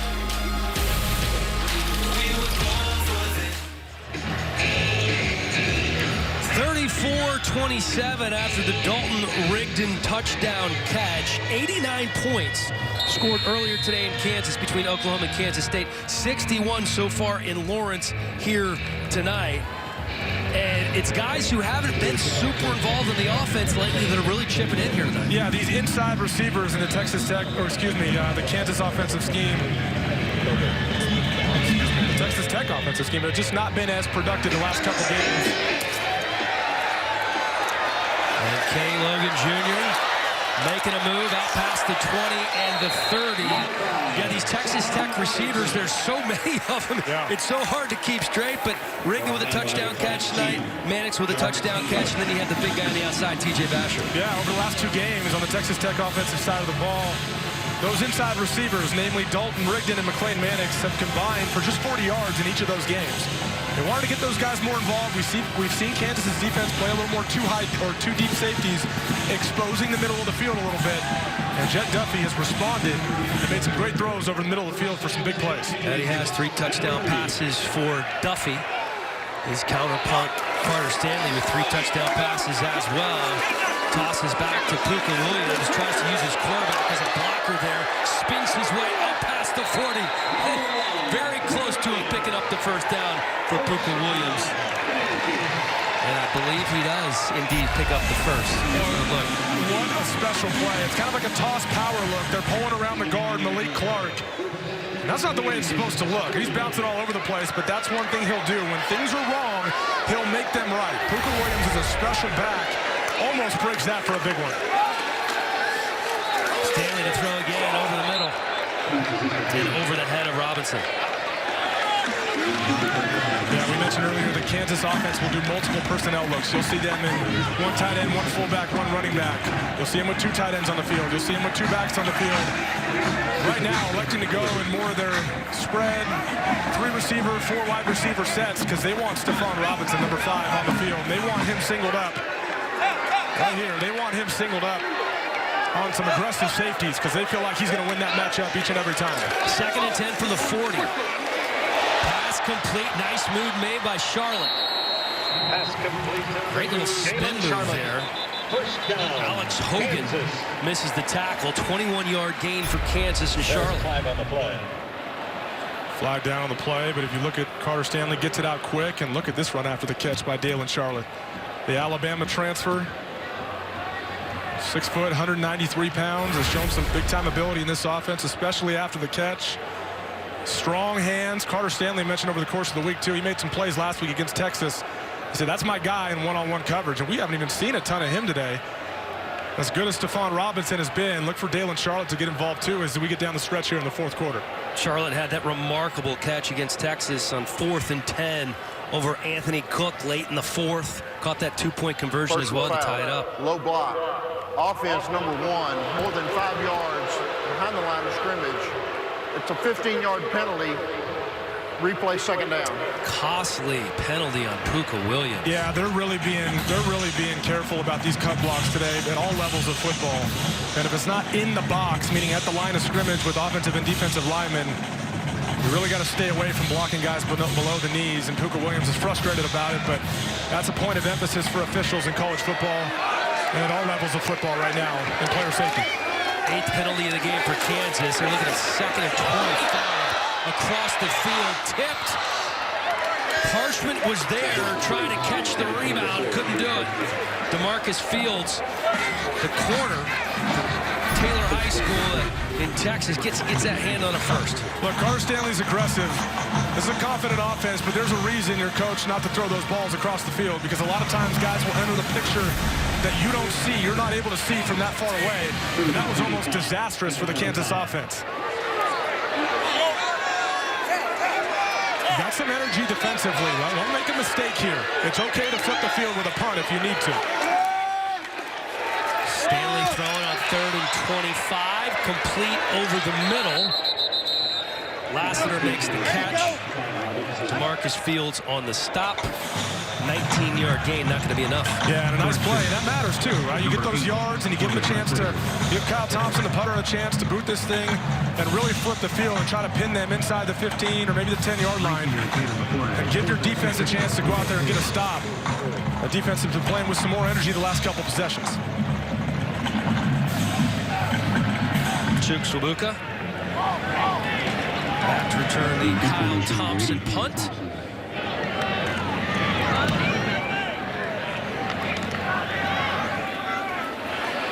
Booth clears everybody out. That rolls into the end zone for the touchback.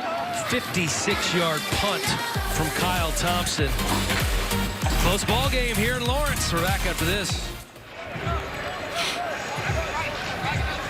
Texas Tech on top, 34-27. They have been running the ball incredibly well against this Kansas defense. 3 touchdown passes apiece from the quarterbacks in this game, but they're just chewing up the clock. You can see the time of possession there. We're looking at almost 30 minutes. of time of possession for Texas Tech. They are taking a shot here and nearly picked off. Kyle Mayberry in coverage on Eric Ezekiama. He had a good chance here to pick this one off. Let's take another look. Yeah, Mayberry does a really nice job getting his eyes around at the last second, almost able to make the play. But Dan, you mentioned it. Texas Tech has 206 rushing yards. They're just under 5 yards a carry on the day. I expected them on this drive with 10 minutes left in this game to eat some clock a little bit. 4 or 5 yards a carry and pound the rock. Keeping it on the ground here with Henry. Stiff arm helps him break a tackle, but he is ripped out of bounds. Deontay Ford. And there's a flag down. Ford seems rather perplexed as to what he may or may not have done wrong. Let's see what happens at the end here. If he grabs... Now, if you grab up near the nameplate, that's considered kind of a horse collar tackle, but with where his hand ends up, that's a difficult call to make from that standpoint. I don't think that's a horse collar tackle. They might be looking at something else, but the flag came out right after that tackle, so it's difficult to tell what exactly they're talking about. But if he grabs the nameplate, that would also be a horse collar, but he was well below that. He was definitely below it. Les Miles discussing with Mike DeFee and his crew. Makes me think this might be on Texas Tech, given that Les Miles might have a decision to make here.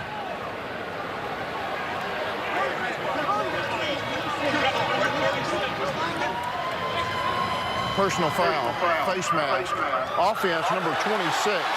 That penalty's declined, 3rd down.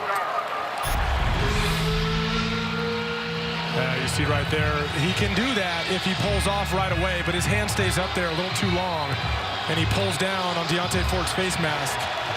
Interesting decision to decline it, though. Now we're looking at 3rd and 12, as opposed to 2nd and very long. Les Miles put a little faith in his defense to get a stop here on 3rd down.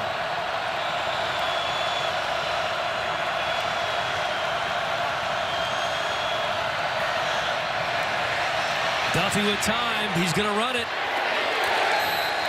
And well short of the 1st down. Elmore Hempstead makes the tackle. So indeed it proves to be the right decision after that 8-yard gain by Jed Duffy.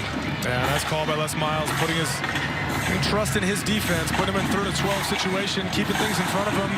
Elmore Hempstead stepping up and making a tackle and getting the ball back for the Kansas offense. Austin McNamara set to punt. Kenny Logan back, but it's a short punt, bounces at the 40 and rolls down to the 30 before it's down by Texas Tech. 44-yard punt from McNamara. 7-point ball game, 9 minutes to go here in Lawrence, Kansas. Here I come.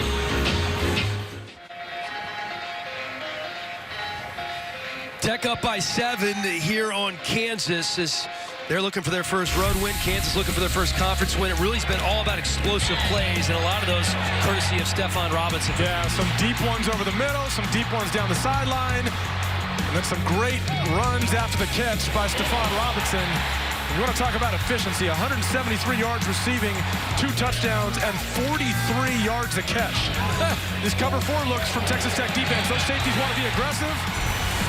Giving him a chance to run right by those guys. What an eye for Robinson. Low snap for Carter Stanley. Taken down in the backfield. That's a sack by Eli Howard. The snapping issue arises once again. And we talked about them changing up offensive linemen quite a bit. This is Andrew Tovey right here. They'll also put Api Mande, number 58, in the game at center. I wonder sometimes if that's some of the issues with the snap. Some of those are Carter Stanley's fault, that obviously being a low snap. That wasn't as low as I thought. Yeah, On second look, he should have had that. And that's 2-3 games in a row now where that's happened multiple times a game with Carter Stanley. 2nd and 20. Parchment on the catch.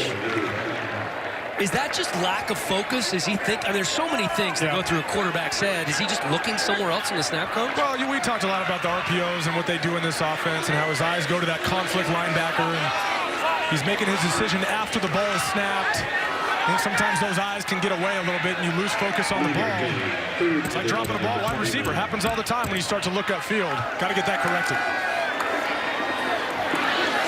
Third down throw, fighting for the first down. Charlotte gets it. Tremendous individual effort there from Charlotte. Alex Hogan is the DB, and Douglas Coleman gives him a piece of his mind after the play. Well, the ball's well located. It's tight coverage on the back shoulder. Dalen Charlotte makes the play, and look at that strength to get those extra yards. Big, strong receiver at 195 pounds on the outside for Kansas.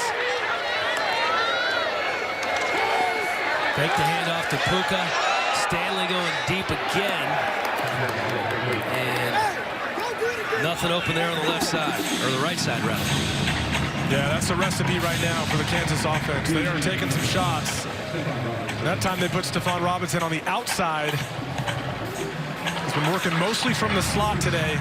They're getting in these two wide receiver sets now. They want to keep him in the game, so they have him on the outside up at the top of your screen.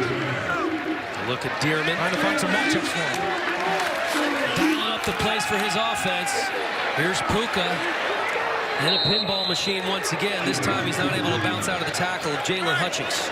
Yeah, the redshirt freshman, number 95, Jalen Hutchings. He's really come on the last few weeks. This coaching staff loves his effort and the way he's played.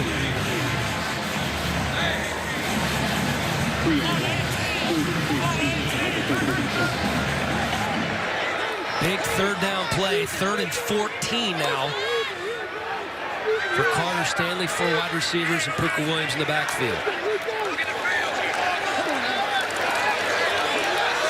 Carter with time, sets and throws, pass complete, first down picked up by Andrew Parchment.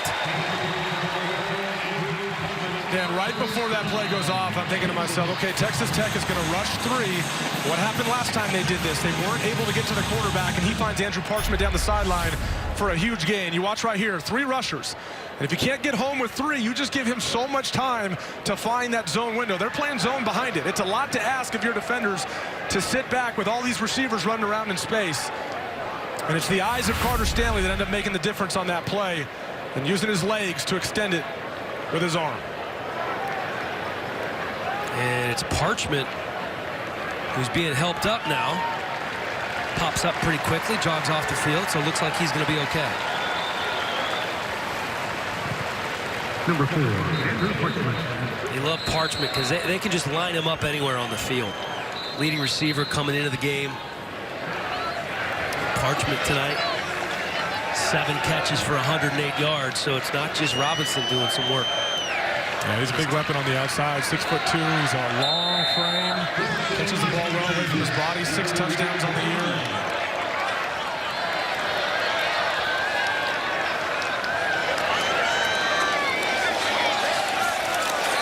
Here's Puka. Rico Jeffers saves what could have been a really big play there. Going to go in the books as a 7-yard gain. I love the running style of Puka. I know everybody compares that kind of deliberate, wait a second, set up your blocks running style to Le'Veon Bell. They're obviously different runners, but anytime someone jump cuts, we talk about Le'Veon Bell, right? Well, he's got great patience, and there is a little bit of jump cut to it, like right there. Yep. Another first down for Kansas. And he's got great patience and great burst in the hole. And then when he approaches contact, he has a really unique way of kind of being elusive and turning his body and not taking too many big hits. 5-yard gain on the play. Just has a knack for running the football. And a ton of athletic ability to go with it. Yeah, you don't get a direct hit on him. He's too slippery, almost impossible. But he will seek contact too, which is kind of counterintuitive for his size. Stanley on first down. Completes the pass to James Sositsky, the big 6'7" tight end from Chandler, Arizona. Yeah, we wondered if we'd see more of him today, given the issues that Texas Tech had stopping Iowa State's tight end last week. Relatively limited role in the passing game, but a big body, especially over the middle of the field, that gives them some options. Milton Gardner in at running back. He gets the ball at 2nd and 5. Some room for Gardner. Gardner inside the 10. Touchdown Gardner. 32-yard score.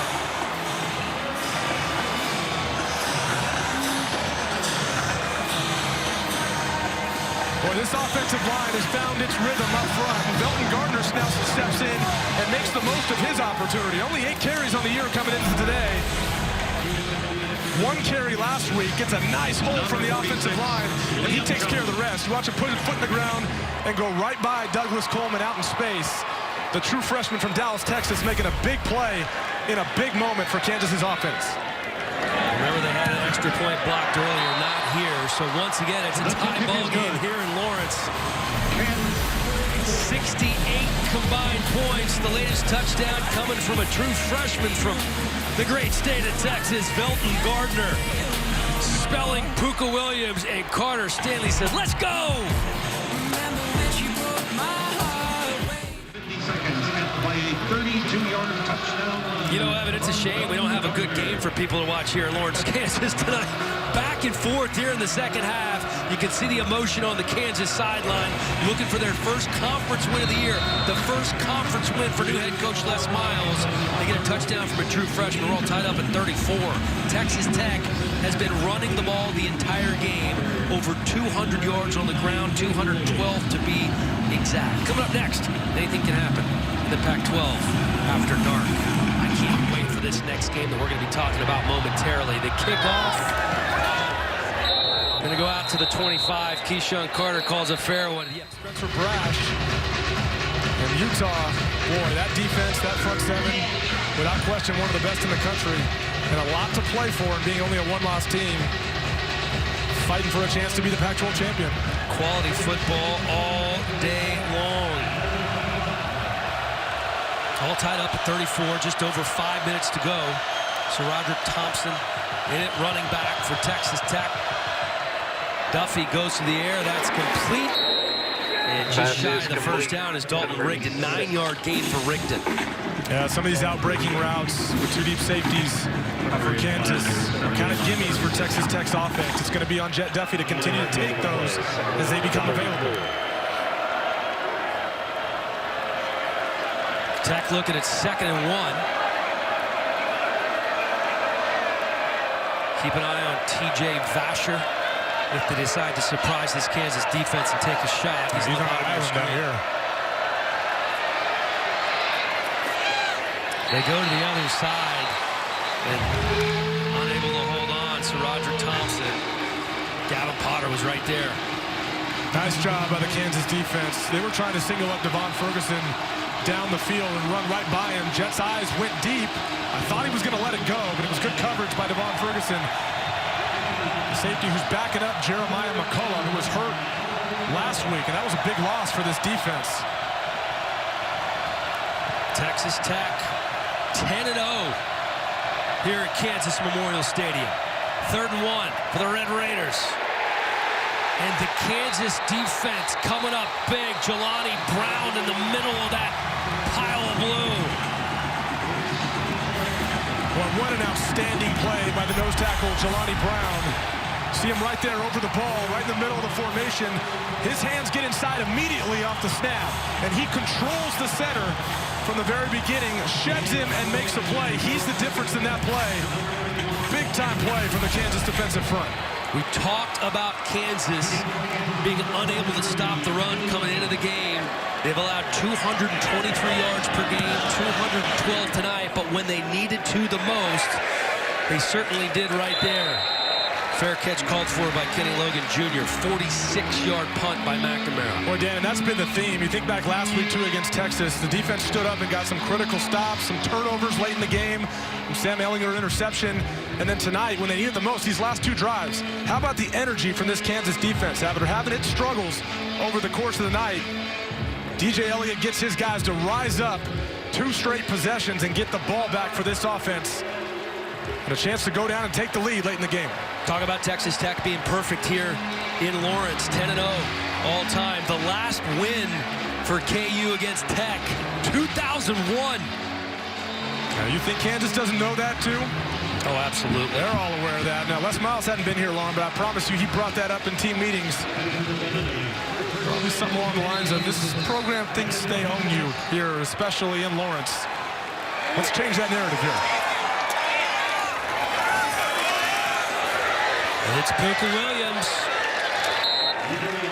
hurdling his fullback out past the 30. Rico Jeffers on the tackle after the gain of 5. Yeah, it was a really nice job by Rico Jeffers holding contain and keeping that outside arm free.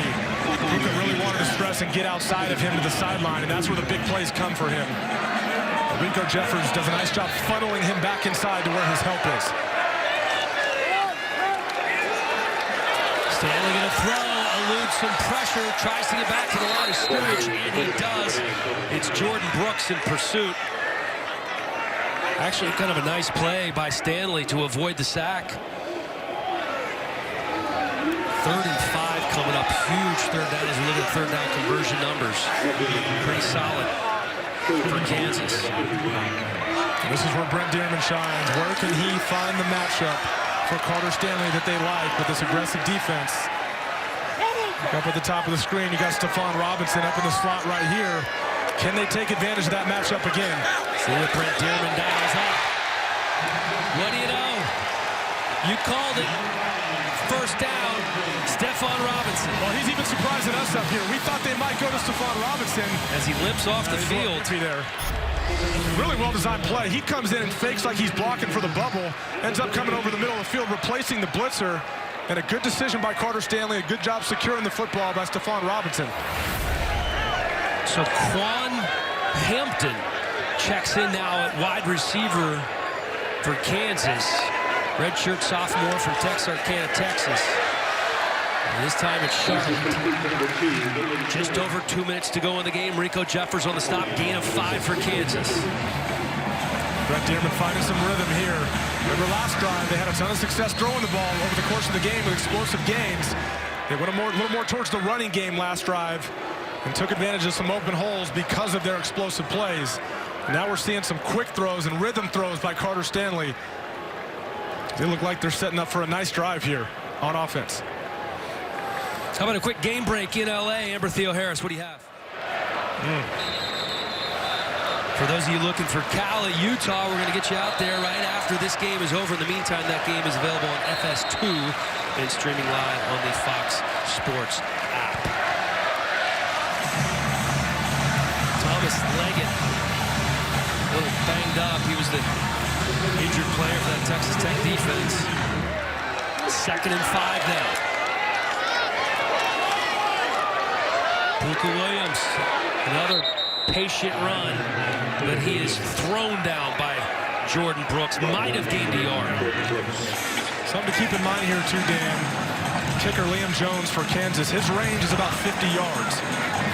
So for a game-winning field goal chance, you got to think they're not going to be comfortable until they get at least inside the 35.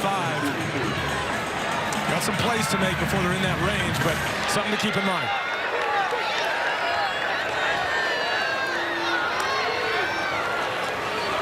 Third and 4. Pass complete. Lassiter. First down, Kansas. And again, it's that quick release of Carter Stanley. When he makes that decision, watch those eyes. When he makes that decision, that ball's out. Nice throw and nice catch with his hands by Kwame Lassiter. Here's Puka, but again, he's bottled up by that Texas Tech defense. No gain. Eli Howard's the first guy there. 1 minute to go. All tied up for 34. 30 seconds. 30-second timeout called. Take a look at the Coors Light road ahead for Kansas. Taking on Kansas State up next on FS1. Looking forward to that game. It's a big rivalry game. Kansas State with a huge upset win over Oklahoma. That's the Sunflower Showdown. And then they have Oklahoma State and 2 ranked teams in Iowa State and Baylor. Take a look at Texas Tech and what they have coming up. Remember, both of these teams, the goal coming into the season for 2 new head coaches was to get to a bowl game. West Virginia, TCU, Kansas State just riding high. And 15th ranked Texas going to wrap up their regular season. Well, the thing to note there, obviously today there were some key losses, but in the Big 12, but Texas Tech has already played 3 of the top 4 teams in this conference, and so at 3 wins right now, they're chasing 3 more to hit bowl eligibility, and the toughest part of their conference, the toughest part of their schedule is behind them.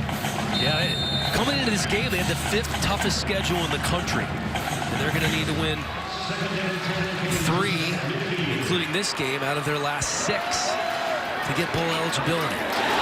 Carter Stanley's complete. It's inside the 40, down to the 30-yard line. Lassiter again with the big catch for KU. A 20-yard gain for Lassiter. Texas Tech playing these 2 deep safety looks, playing softer in coverage, and Carter Stanley's doing a really nice job of finding things in the underneath coverage and getting really good run after the catch from his receivers. Stanley again complete. It's Robinson, 2 yards shy of the first down, 40 seconds on the clock. Over 400 passing yards for Carter Stanley. And now they're comfortably within the field goal range for Liam Jones. Just over a 41 yards from here. They are comfortably in his range. They'd like to make it a little more comfortable, like a lazy boy chair. Gained about a yard there, so they're going to be looking at 3rd and 2. Clock's winding down. They call timeout. You can see Les Miles signaling for the timeout there. Texas Tech takes its first timeout. It'll be a 30-second timeout. Time now for the smoking player of the game, sponsored by Old Trapper Beef Jerky. What's your beef? No beef tonight with Carter Stanley, I can tell you that much. 415 yards, 3 touchdown passes. Stanley has been terrific, especially in the second half. Boy, they have been explosive in the passing game. We've noted that several times. That's been the difference in this game for Kansas. They've taken advantage of opportunities. Some of them on shorter throws, and some of them with Carter Stanley extending plays and keeping his eyes down the field, like right here to Andrew Parchment down the sideline for a huge play. And now on a final drive, he's been very efficient, and he's put them in field goal range. Now keep in mind, last week Liam Jones missed a 46-yarder against Texas. He had a blocked field goal, and he had a blocked extra point. So there were some issues. Now I can promise you Brent Dearman and Les Miles are well aware of that. A long memory when it comes to stuff like that, so they want to make this as comfortable as they can. And with 2 timeouts, they should be able to get a couple more plays off and make this a comfortable field goal for Liam Jones. No snap on 3rd and 2. Quick pass out to Parchment. He can't hold on. And if you get the right look with a couple timeouts, you can hand that ball off to Pooka Williams, get some extra yards, center the ball, whatever it is you're looking for. They're going to take a chance now. On 4th down, here it is with Liam Jones. What's going through his head? Had some important makes last week. Had a big miss. This one going to be from 40 yards out. Had an extra point blocked. Number 46, Liam Jones. And 40-yard Liam Jones, as the timeout is called, to ice him with the most important kick of his career. Calls his second timeout of the half. 30-second timeout. Logan Klussman, the snapper. Donovan Gagnon, the holder. And here's last week. This is tonight when he has the extra point blocked, and then last week. Yeah, last week he had the blocks. There was an issue as well, and it's something as a kicker that must be constantly rolling through your head. Look, I mean, no one envies their position they're in. This is a difficult job. There's a lot of pressure on these guys in these moments. And yeah, this is their job. Make the kick.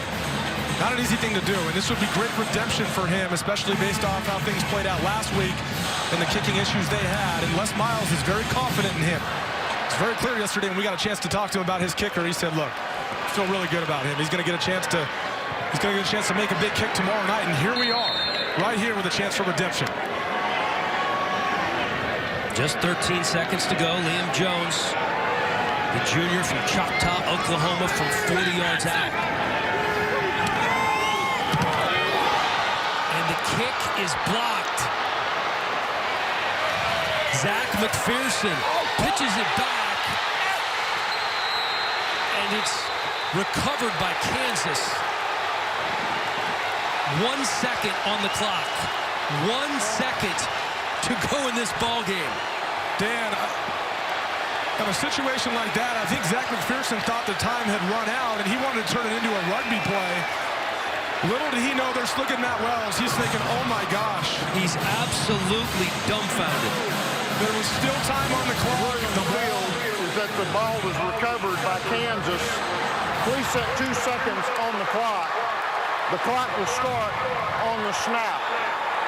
And you know exactly what he's thinking. He's thinking The time's at 0. I'm going to play rugby with this thing and try to get there, and protection unit breaks down.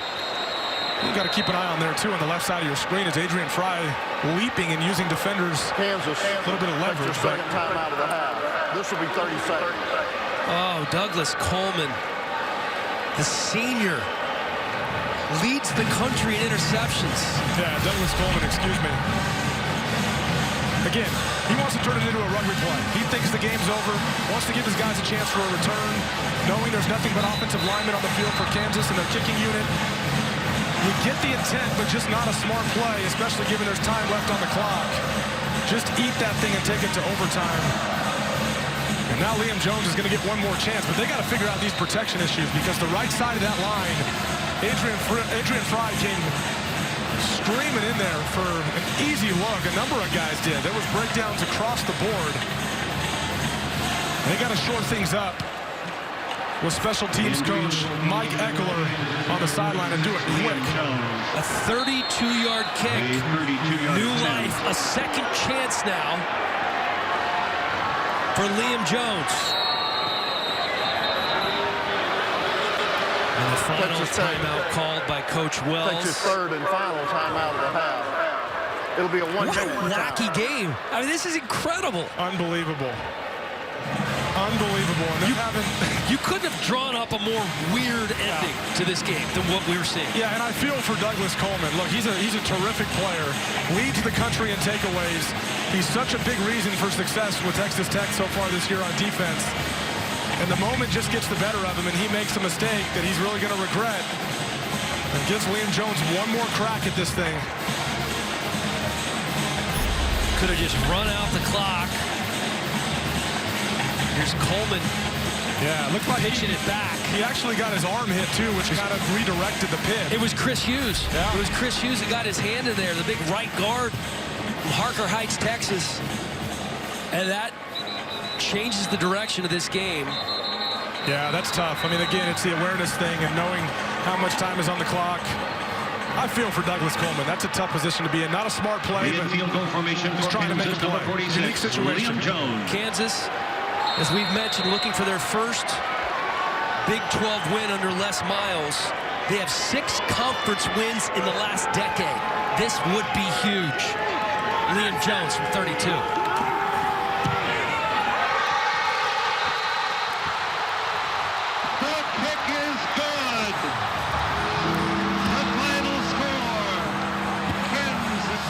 What an ending for this Kansas football team.